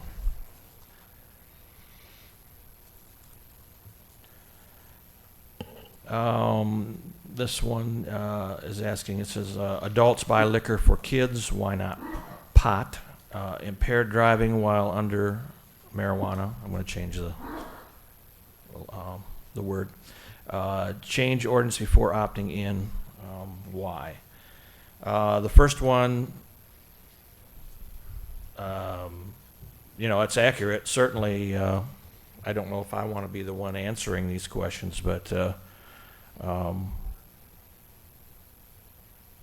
anybody can buy liquor for kids. They can steal it out of mom and dad's refrigerator or out of the liquor cabinet. Certainly, same thing with tobacco products. It's the way most people are, whether or not it's considered a gateway drug or not, whether they think marijuana is or alcohol. I think we do kind of have to look back and be honest with ourselves. Impaired driving while under, I mean, we've kind of discussed that a bit. So, Yeah, and I want to really keep us focused on, these questions are excellent questions, but essentially they're Prop 1 questions, which have already been answered by the people of the state. And I'm not saying they're bad questions, they're excellent questions, but in terms of what this township has to decide is, are we going to allow commercialization of recreational marijuana? When we talk about things, allow commercialization as a township. So, because if Jackson City allows it, I can go and get my 2.5 ounces or have it delivered to me from Jackson. And then I can ingest and I can go out and I can drive impaired. And I don't want you to think that I favor or disfavor the proposition. I just want to keep us focused on not backtracking into Prop 1 questions because we've already answered them as a state. So, so when we talk these questions, really I'd like to, I think we should be saying, how are these impacted by the commercialization? If we allow retail here, I mean, there might be a legitimate point that if we allow more retail here, maybe we'll have more driving while impaired here. And I'm not saying that's true or not. I'm saying that may be someone's opinion. But that would be, tying the issue of commercialization into what we have to decide, which would be a little more on point. Sorry. no, it's fine. This one is addressing a ballot initiative, and it's what is the deadline for required documents being submitted for November ballot, question mark? What is the required number of petition signatures requiring the ballot initiative? First of all, I could tell there you ha- the second one. okay, I could Do ta- it. just give me a second. okay. Let's see, 842 divided by. And Ken, you kind of brought that up in your presentation, didn't you? Yeah, I will tell you this, if you want to get something on the ballot, in terms of a ballot initiative, there's a lot of work to it. It's very, very difficult. There's a lot of technicalities. There's a lot of friends of mine that are attorneys in Lansing that are working with a number of individuals in terms of explaining to them all the technicalities, dealing with getting some sort of ballot proposal into place. It doesn't come easy. It's not like you just write something up and then you get it on the ballot after you get the signatures. It takes a lot of effort and a lot of work goes into that. Right. As I understand it, by the way, the number of votes that would be required under such a petition for this township is 281, number of signatures is 281 signatures. So let's round it up to 290 just to be safe, but that's the number. And I know those numbers because we recently had to look up how many votes were in the gubernatorial election for a zoning issue. Yes, sir. Second question would be answered, would be August 13th was the last date to get anything on November ballot. Okay. And I was going to refer that to our clerk, but yeah. If that's true, that's fine. Also, if I'm not mistaken, though, the nature of this process would be that the initiative would happen, and wouldn't it then be the township board that would come up with the language for the initiative, or would it be would it go directly from the petition? See, that's one area that's still somewhat foggy in that sense. I believe that, I don't know if the township would really have control over that because it's a ballot initiative outside of that. In general, I can tell you that the clients that I've worked with that have considered or run ballot initiatives write the ordinance. There's no question about that. That the initiatives are detailed. They're often one-sided. They're extremely expensive, regardless of the size of municipality that you're going to attempt to do this in. We disfavor them as a firm. We'll do them because that's what we do. But in general, it's not something that we recommend or otherwise advise. We think that these sorts of discussions between community leaders and the community are best held really here at these types of forums. Because too often, again, you get extraordinarily one-sided documents that are carving out particular properties or carving different zones up in order so that certain property owners can benefit or otherwise. They are very rarely done as fairly and objectively as those that are put out by the individual legislative bodies in each municipality. So while I've been a part of a couple of them, we advise against it every single time. Okay, thank you. Any other? Is there a reason why is there a reason why this hasn't been put on the ballot? Is there a reason why this hasn't been put to the voters? Well, it actually was put out to the voters. No. Well, it requires. That's Recreational down. use, not whether Leoni opts out. It Are you requires. afraid of what the community would say? It requires a petition from citizens. No, I don't think so. Yes, it does. It requires Well, 281 How about if signatures. we opt out while we find out what the regulations really are going to be, what the scope of opting out would look like, and then put it to the vote? Well, in fact, I mean, how believe. many communities in Michigan have opted out? There is a process for it. Actually, factually, the only way to get the initiative process started is by opting out. So, in other words, there can be an ordinance passed by initiative if the well, actually, two ways: if the township does nothing or if it opts out. So, Well, if we do nothing, we're exposed Absolutely, because which would be irresponsible. because then, it's the wild, wild west. It is, would be.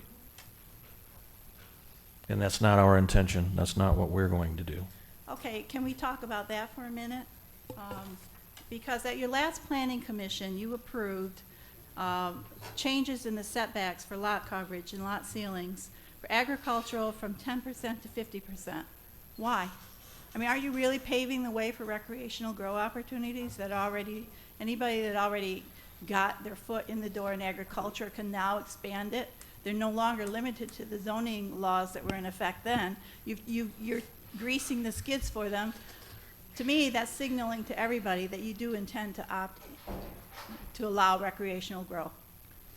Well, Eldana, that's your opinion. That's not what everyone's opinion well, was on it. Please prove me wrong. I will do a happy dance. You've got the right to your opinion. This one is actually for you, Eldana. It says, could you please talk about the unintended consequences and how recreational marijuana has affected and or will affect you and the average Leoni resident?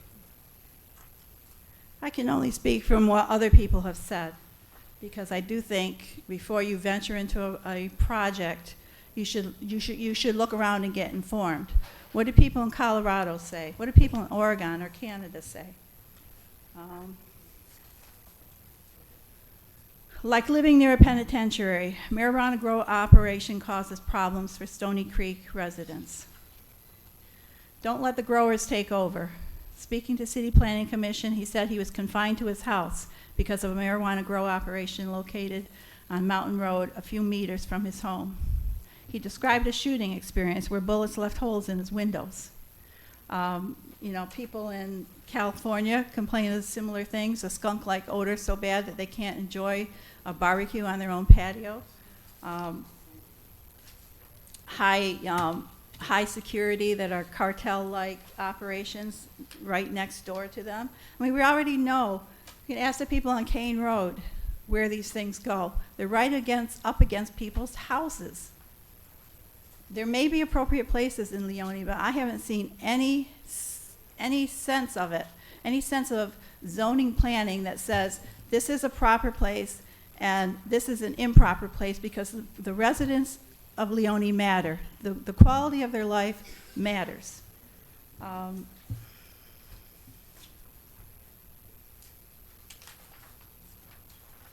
Marijuana stink means property values sink, because the foul odor is far-reaching. Residential property values decline in a half-mile radius. That's from Realtor.com. I'm not making these things up. It's not my opinion. This is data that they've studied.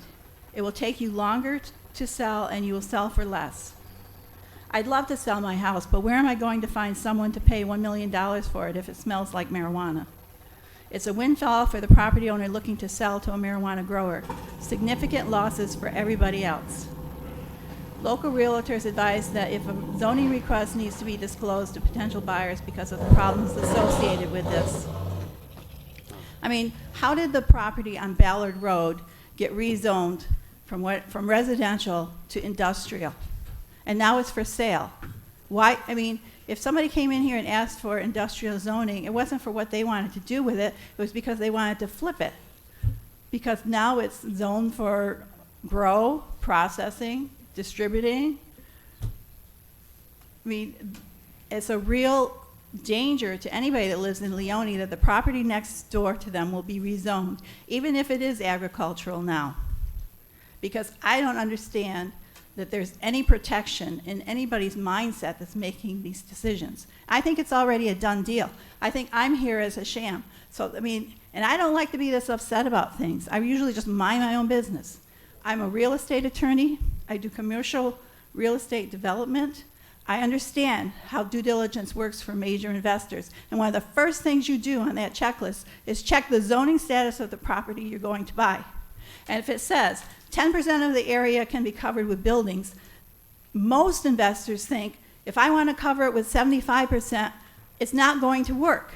But not in Leoni. All you come in here and I don't know who this ordinance committee is, but you just put something in somebody's ear and all of a sudden it's passed. So I hope I answered some questions. Is there anybody that wants to comment on?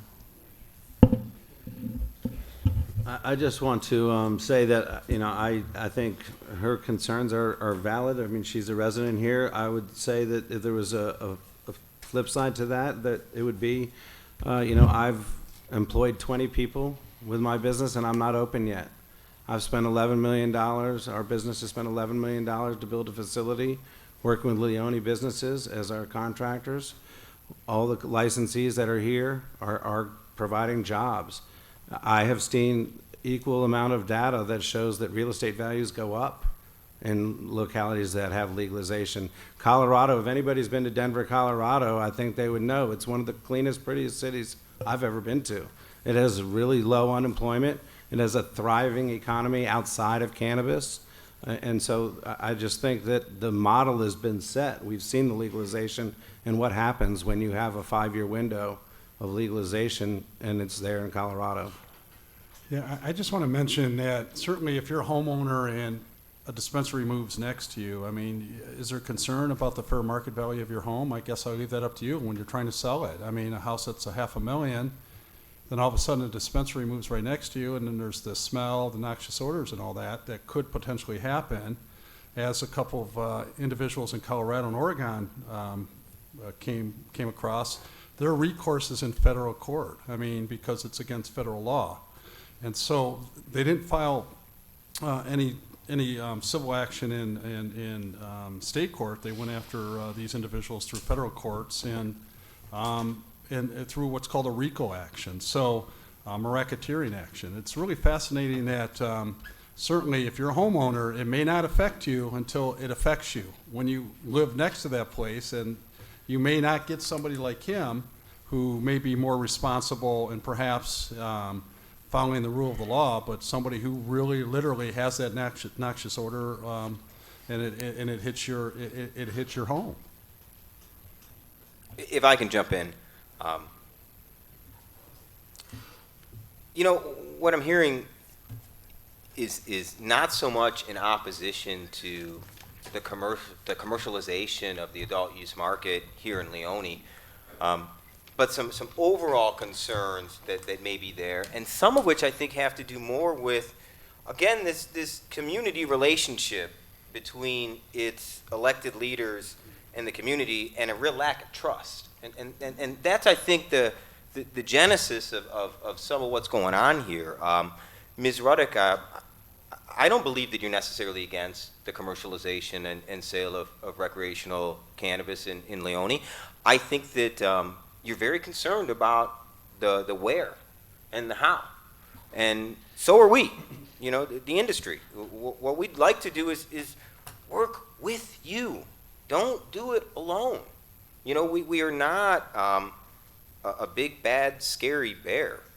And every municipality, we're all doing this together for the first time, every one of us.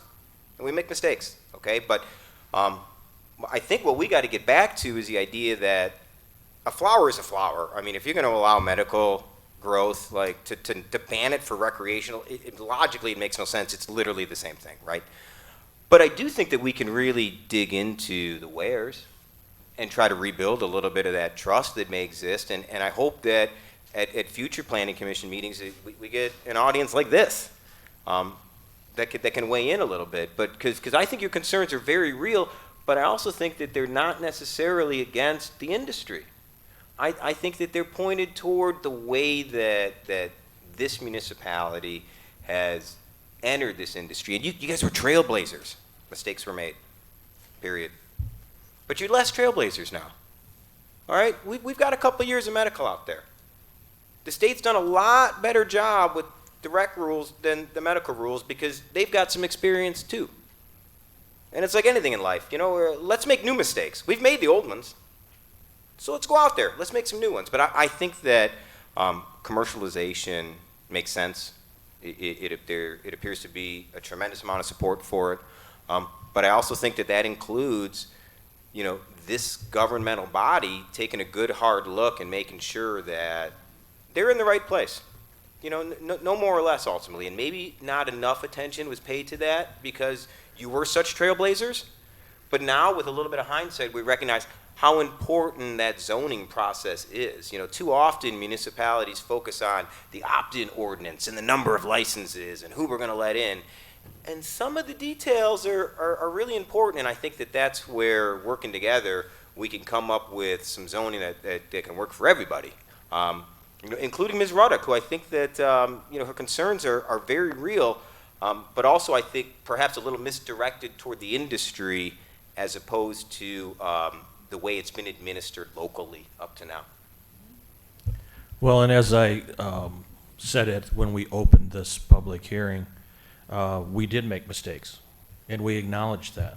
And if there were things we could have done differently in hindsight, we would have done them differently. And setbacks would have been one of the biggest things that we would have looked at and considered more strongly. But that's water under the bridge now. What we have to do now going forward is build a trust, or attempt to, and that's why we're having these meetings. It's so that we can hear from everyone that wants to attend. In my opinion, one of the mistakes that we made was not notifying the public that we had, you know, we had 5 public hearings with very little participation. But it wasn't the public's fault. It was our fault. I have to take the blame. I was the chair during the time, not with every single meeting, but most of them, because I didn't insist that we have a mailing so that everybody had an opportunity. One time it got put out on the back of the tax bill, and it wasn't enough. So going forward, all I can say is, you know, I hope we can earn your trust. We want your input. We listen to you, as long as everyone's being respectful. And to my opinion right now, everyone is. So it's a conversation, it's a dialogue, it's input from all sides. And I don't even like to call it for and against. Everybody up here so far has, in my opinion, truthful, factual. Yes, a little slanted here, a little slanted there. That's okay. But we're hearing things we need to hear about why we should or why we should not opt in or opt out. Yes, you're right. So let's move into the next question, and it's kind of still in the same realm of probably trust with the Planning Commission and the Leoni Board of Trustees. Can you explain, if you change one agricultural property to industrial, can all properties ask to be changed? Also, can you please explain the difference of rec marijuana? And I think they said it was answered, so they crossed that one out. I'm sorry. Anyone can ask to have their property rezoned. Doesn't mean you're going to. And there are conditions unto which a property can be rezoned, and we follow those. There's certain things you have to do to be able to have your property successfully rezoned. Guy, do you want to? Well, there are special requirements, notice requirements. Essentially, I mean, you know, there's a proximity requirement of notifying your neighbors. It must go in front of the Planning Commission and the Township Board. So the answer to the question is yes, and Mr. Spencer is absolutely correct. Anybody can ask to be rezoned. Honestly, I have not been working with the township long enough to know the historical figures on, you know, how many requests have come in, although Mr. Cole, I think, gave us a pretty good rundown at one of the Planning Commission meetings, the last one, if I'm not mistaken, on rezoning requests. There weren't that many approved over the last few years. Mr. Cole, were there about a dozen or so? 14. And so it's not a very common event, but the answer is that anybody can do it.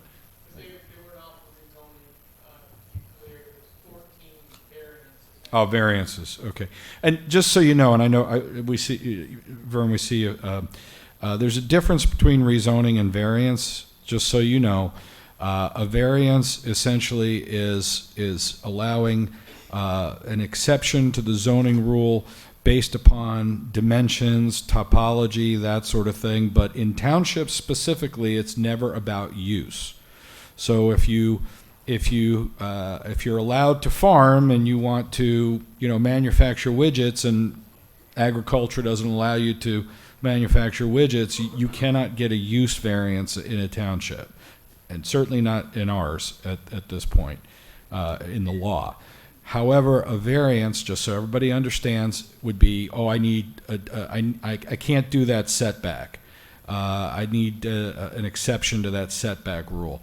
One very common situation that we've seen happen actually a few times since I've started representing you is when people split their properties, and now there's a border between the two properties that wasn't there before, and they don't have the setback requirements. So that's a common scenario, and that often will lead to a variance request, just so you know the difference. Did you want to say Vern?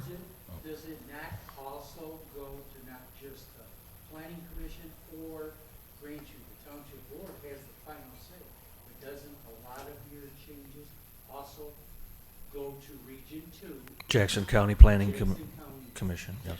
which is a tri-state, I believe, Try, what, Try. that they analyze to find out if this should be recommended or not. It's their Yeah. input also.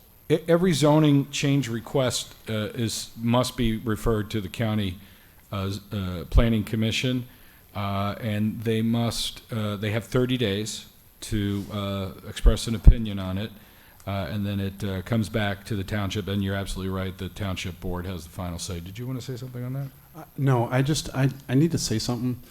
I profusely apologize. I have a plane to catch to Costa Rica. Believe it or not, that's true. At Midway Airport in Chicago at 6 in the morning. So I really wanted to go home and pack Okay. and see my wife, who's already there in Costa Rica. Oh. So I may have to excuse myself. I let That would Jerry be know fine. that before That would be fine. I got. yeah. But I want to thank you for allowing me the opportunity to present. Well, It's we been very appreciate that you educational. came Thank and you. took your time to Thank you. to help.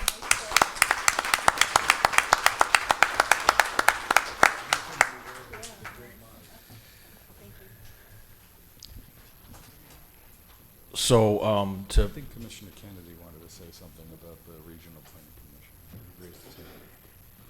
Corey, did you want to say something about the? Yeah, just to clarify on the county planning commission, I'm actually the county commissioner. Represents the actual county commission on county planning commission. It's not the region 2 one that Vern was talking about. Right. Just the county. Jackson County Planning I'd like Commission, to right? point out that the last 3 that have come in front of us, the advice that we have given Hey, Corey, Leoni Township. so people in the back can see you. You hear me? Yep. Okay. So I'm your county commissioner, and as the member of the county commission, I am the commissioner that was appointed to the Jackson County Planning Commission. It is not the Region 2, it's not Tri-County. I just wanted to point out that the last 3 that have come in front of us for Leoni Township, your board went with the exact opposite of our recommendation. Right. That is true. You are a Advisory. it's an opinion as far as what you're looking. Yep, exactly. Okay. If there are 6 facilities now, is this the limit in recreational is approved? If not, what's the limit of facilities?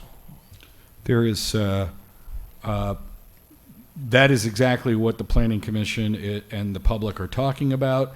How many that we have for medical marijuana, it does not necessarily translate into recreational marijuana. I want to point out that the law requires in the first 2 years the recreational marijuana licensees to be medically medical marijuana license, but that doesn't necessarily mean they have to be the same people that are already in your township now. So, in theory, the board the township board could do nothing, and there could be, as one of the gentlemen on that side said, there could be, the market handling how many recreational, let's say, dispensaries there are, okay? Or the township board could limit the number, but then they are obligated to formulate a competitive bidding process to ensure that the most qualified entities or people obtain the new licenses, and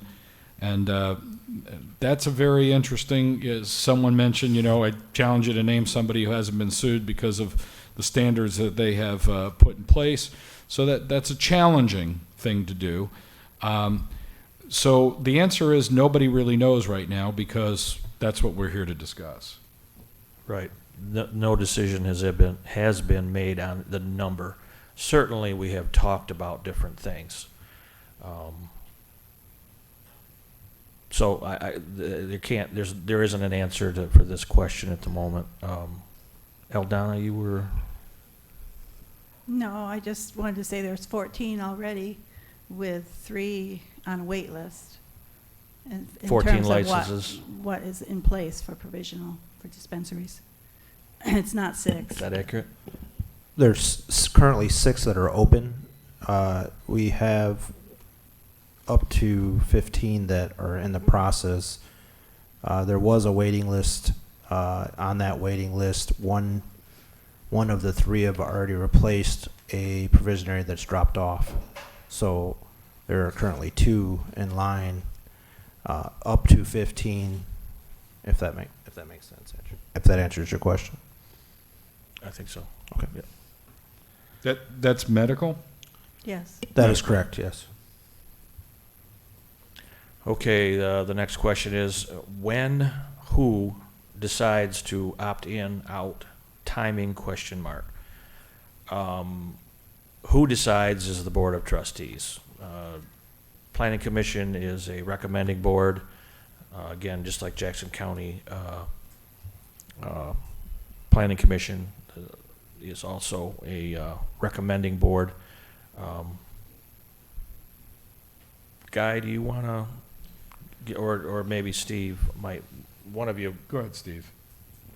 I mean, when is our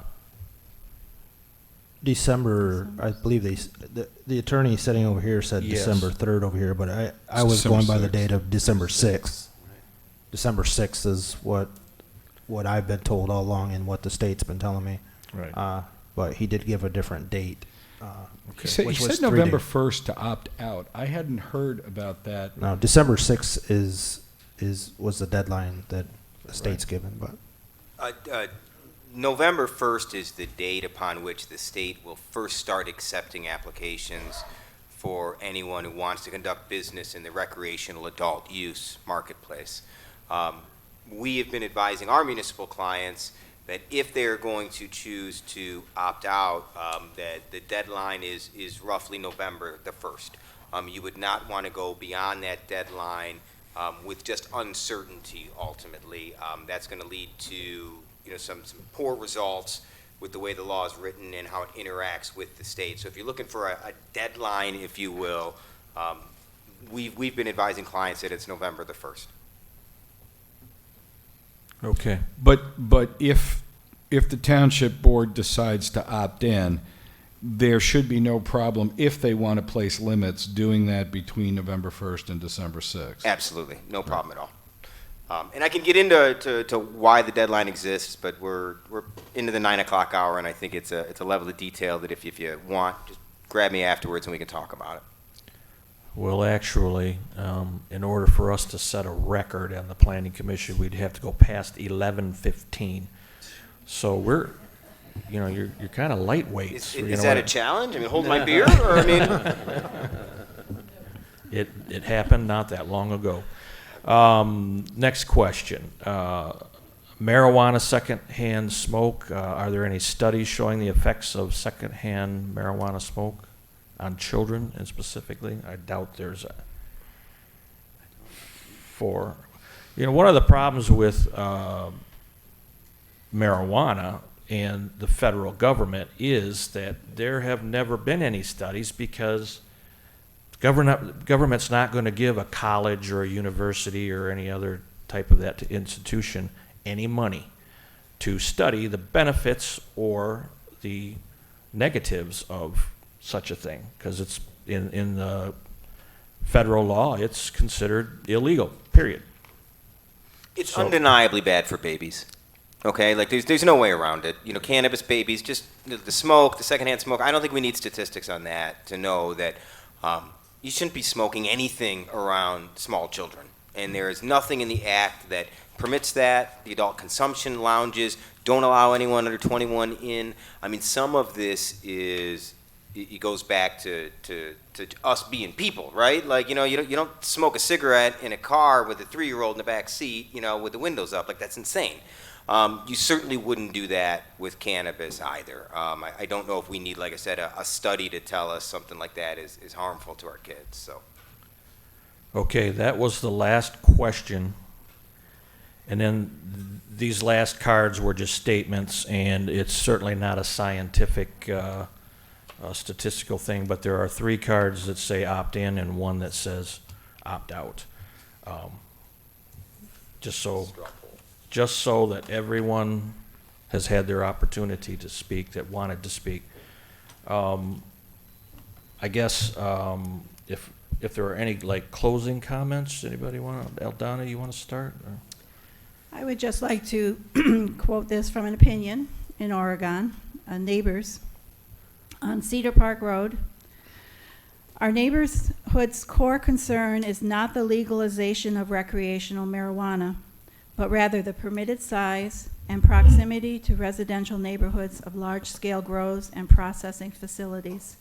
And in Leoni, we saw there is revenue sharing in the dispensaries. There's no revenue sharing on these large grow operations. We get nothing more for having an unlimited number of licenses here in Leoni than Ann Arbor gets for having their dispensaries. It's going to be a prorated share on the number of dispensaries you have in your community. So I really am not seeing the upside when there are downsides like traffic and noise. We have experienced a huge 6 to 10 times increase in traffic, notably heavy vehicle traffic. Many residents have abandoned their daily walks on this once safe dead-end street. The facility emits a constant rattle of commercial-scale diesel generators running all day, every day. The stench. We have experienced an incredible olfactory assault that shocks even those among us who have lived amid smaller-scale marijuana grows in Northern California. For months, the intense skunk-like, eye-watering stench prevented us from opening our windows and doors to cool our houses on summer nights, raising nighttime temperatures to unhealthy levels and causing sleep deprivation and anxiety. And I know there's filtration systems, and I know there are people saying that even with filtration systems, they can still smell it. And for some people, like me, it makes me physically ill. Involuntary exposure to the concentrated chemicals emitted by the cannabis operations triggered severe headaches, asthma episodes, and other respiratory problems in several households on our street. We are greatly concerned about the effects of such chemicals on infants and people with weakened immune systems, and frankly on all of us. For months, the stench forced us to involuntarily limit our outdoor time for both work and on various outdoor projects and play. Water. Cannabis requires irrigation water. I don't think there's been any impact study on the capacity of Leoni Township for an unlimited number of grow licenses. If someone has done it, share it with me. It's science. It's just hoping for the best. I wonder what's going to happen if I throw some gasoline on the fire. Maybe if I'm not going to just experiment with half a cup. Let's bring a tanker in here and see what happens. Physical safety. Cannabis, it may be classified as agricultural and thought of as a plant, but the security concerns attached to produce a cartel-like atmosphere with drones, security cameras, and armed guards with high-powered rifles with ranges of more than 2 miles. And I don't believe that anybody is not using armed security. Are you using armed security? Absolutely not. There will never be an armed weapon on our facilities. Unless required by municipal rule, the state doesn't require it, and in fact, at retail establishments, it is strictly It's prohibited. Period. Okay. Period. So you're kind of defenseless if somebody comes in there to rob the place with an AK-15. Well, we have motion detectors, and thankfully, Panic we have a buttons. lot of faith in our police force to be there quickly. We don't even have a police force, really. I mean, I know we contracted with Blackman, but Leoni does not have its own public safety department. Okay, so intimidation. In addition to these impacts, which are likely to be experienced by our neighbors of any large-scale marijuana operations, our neighborhood has been subjected to intimidation, threatened violence, profanity, and arrogant bullying. And I know myself personally, I have been the subject of that for being outspoken. People on the internet have told me there's going to be physical and, personal consequences if I don't shut up. I've had lies told about what I've done and haven't done at work, and such that one of the marijuana owners came in and actually confronted me there to talk to him about his side of the story, and threats to complain to my supervisor about what has been happening because I am too outspoken. That is not appropriate in a democracy. And I can take it, but I know that there are citizens in this community that would be intimidated enough to be quiet, to just have to put up with it. And that's not right. And it's the nature of it. You want to talk about, we don't, I'm picking on the industry. Maybe I am and maybe I'm not. I know there are good apples. I trust that you are. But there are bad apples. This is a business that has transitioned from something illegal to something that now wants to be legal. They aren't dealing with people that have always played the straight and narrow.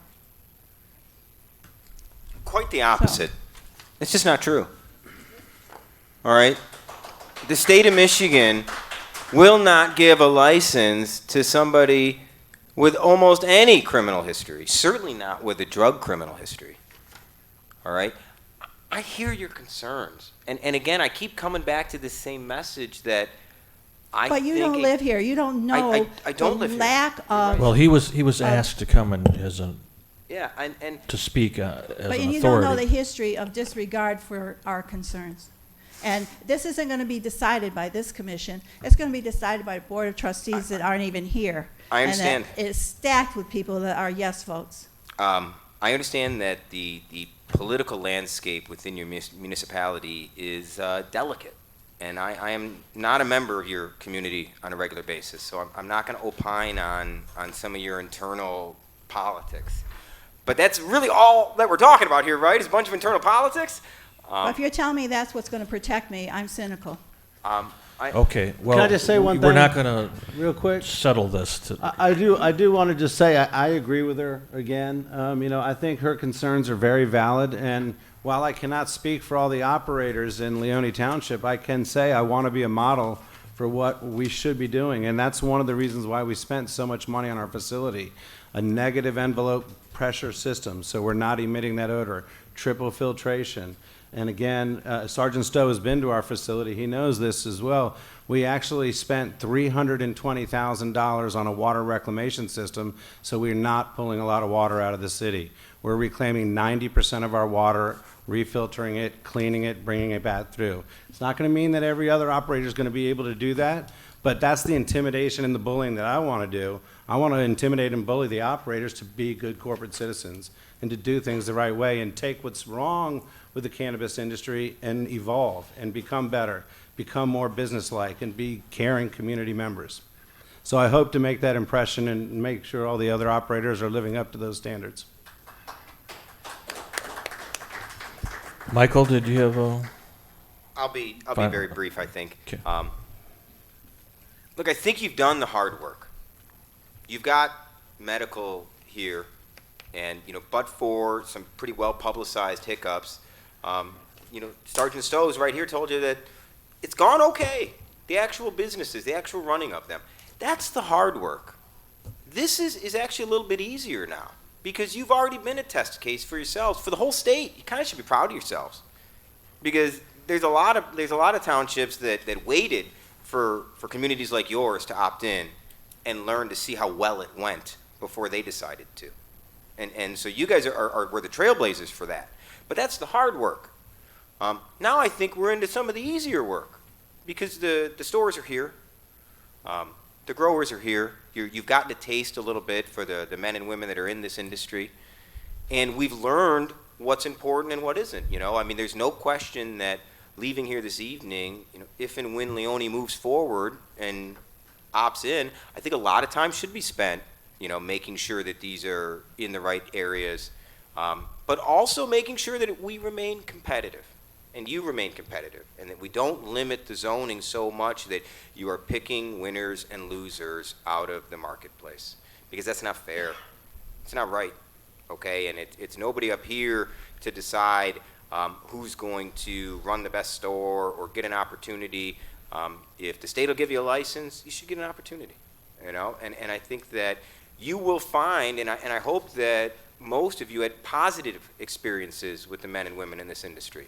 Because I know that we preach that to each and every client, that we know we got a target on our back. Nobody likes cannabis, all right? Every township we go into, a little skeptical.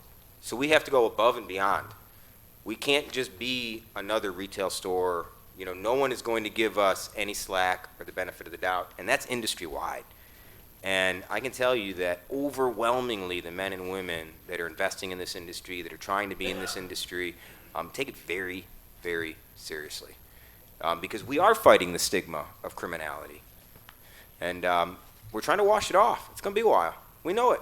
But it's only through our actions, the way we carry ourselves, the way each and every licensee acts, that we hope to have demonstrated already to your community, that we wash off that stigma.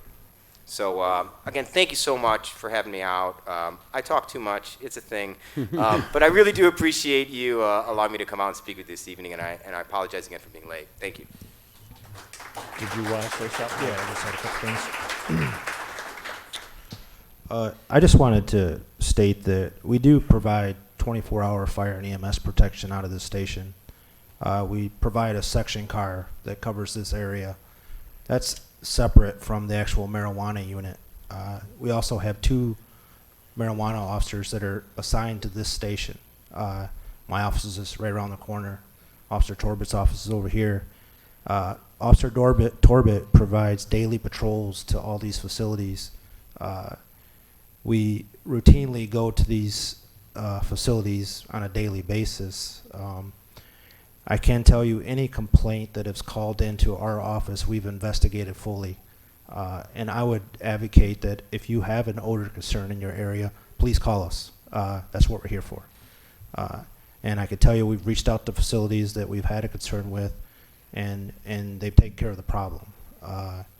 And if there's a complaint, please bring it to us. That's what we're here for. So, thank you.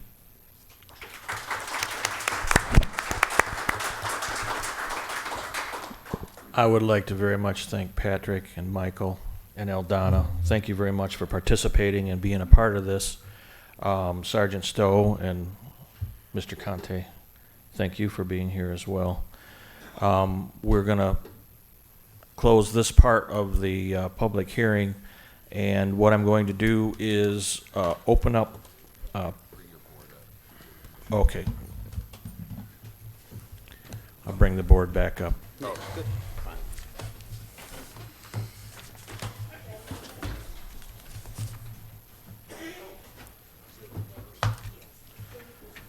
What we're going to do is open up public comment. Public comment is limited to 2 minutes.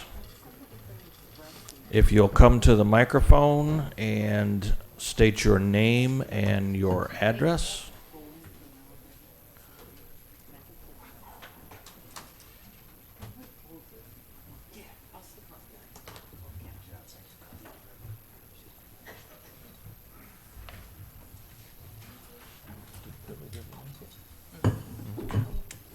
Okay, is there any public comment?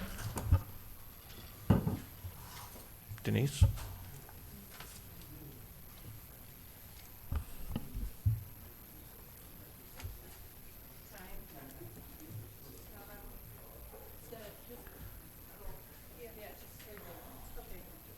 going to take about 20 seconds for it to. All right, Denise Barber, Okay. 8400 Ann Arbor Road. And, you know, I just have a comment, not a question. Yes, we know recreational marijuana is here to stay in the state of Michigan. And I just want to reinforce the fact that we, as citizens, need our boards to take our concerns to heart, because in the past we haven't felt it, and we need it badly. This is, you know, for every study that you read that says the legalization of marijuana has, you know, the result is the youths are using it less, you can find another study that says they're using it more. For every study that says property values have gone up, there's another study that says property values have gone down. But one thing I do think that is not realistic is to think that the black market will be eliminated. Everybody in this room, or every adult, can grow 12 plants all by themselves. And there's not a human on earth that could consume that much marijuana in a year. So that's going to tell me that there's going to be a pretty sizable black market. So I don't think that opting into commercial facilities is going to eliminate that black market. In fact, the law itself allowing you to grow 12 plants a person may just simply increase. I know Oregon has over 1 million pounds of surplus marijuana because everybody can grow it and they can't sell as much as they're growing commercially along with what people are growing themselves. So that caused their prices to go down as well. So there's just a lot of things to consider. And I thank you, and please keep us in mind when you're deciding about limits and setbacks and things that there's just been a lot of history that hasn't gone well for some of the residents of Leoni. So thank you. Thank you. Is there any other public comment? Is there any other public comment? Kim?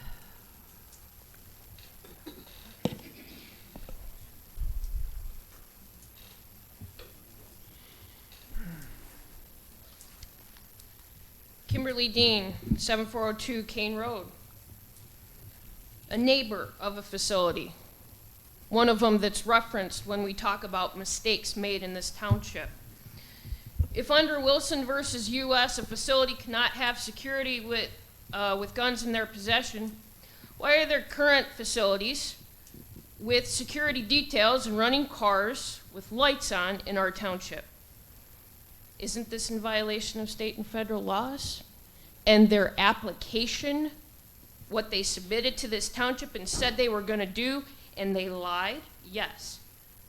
Why do our local township officials allow that illegal behavior by these facilities to go unchecked? And how can our township officials monitor any more new facilities when they can't oversee the current ones that we have in this township? That's a fact, ladies and gentlemen. Another fact, vaping cartridges and vaping concerns with respect to FDA investigations into major health concerns. Teens and adults alike are being hospitalized for major medical concerns, with 2 teens nearly dying and 1 death already reported. And just today, Governor Whitmer announced the ban of flavored vaping cartridges by e-cigarette companies due to FDA investigations. This shows the effects on the human body are not fully known in regards to e-cigarettes. And now we're going to take vaping cartridges laced with THC, and students that I even teach are using those in classes. And teachers are going to have to monitor that. I want you to think about the teachers at Michigan Center and East Jackson High Schools and what they will have to deal with. Think about it. Because their high school students are getting it in their hands at a prevalent rate. Are you going to make it that much harder for us to do our job? You seriously have to look at those types of concerns. Those are things that we deal with on a regular basis. When a kid brings gummies into my class, I have to realize and wonder, Are those actual gummy bears, or are they laced with THC? So I want you to think about that. Thank you. Thank you. Is there any other public comment? Is there any other public comment? Is there any other public comment? See, he knows that I'm going to say it 3 times, and then I'm going to have to say it 3 more times. I am. My name is Anson McManus. I'm one of the employees of one of our facilities here in town. I am one of the very real economic impacts that happens here, paying rent, living in the city, buying my groceries and et cetera. As we heard from Steve, we see these people in our facility. We see the police with quite regularity. We have not been found to be in any violation. And, we are just like the other facilities. I think you hear a lot more of that we want to be regulated. We want to work with these people, and, we want to succeed, and we want to provide good jobs. We have, currently 12 employees that work just under me. There's another part of the facility where there's even more employees that are working, doing what I'm doing, paying taxes, coming and being a part of that economic impact. And we are trying to do this by the books in the right way. So, when we hear that, there's illegal activity, it's just simply not true, and that was confirmed here by Steve tonight, so thank you. Thank you. Is there any other public comment? Is there any other public comment? Yes, ma'am. Hi, my name's Sue Payneborn. I live on Gregory Road. I just wanted to say I don't understand why there has to always be a reference to criminal activity when it comes to people who do marijuana, who are a part of the marijuana industry. Because there's probably a ton of people in this room that are doctors or whatever they are, and they use it. They don't run around with guns. There's no midnight drive-bys. But this reference with marijuana and criminality is a little over the top. In fact, it's pretty paranoid. Thank you. Thank you. Is there any other public comment? Peggy? You're welcome. Yeah, thank you. Thank you for coming. Is there any other public comment? Is there any other public comment? They've got the opportunity. There's a monitor in there, and they can see us right through that camera. If they want to speak, they can as well. Okay. But they can count, and they know that I'm on the 3rd. Is there any other public comment? Seeing none, public comment is closed. 921. Okay. The next Planning Commission meeting is September 18th, 2019. I will entertain a motion to adjourn. I would like to make a motion to adjourn. I will second it. Okay.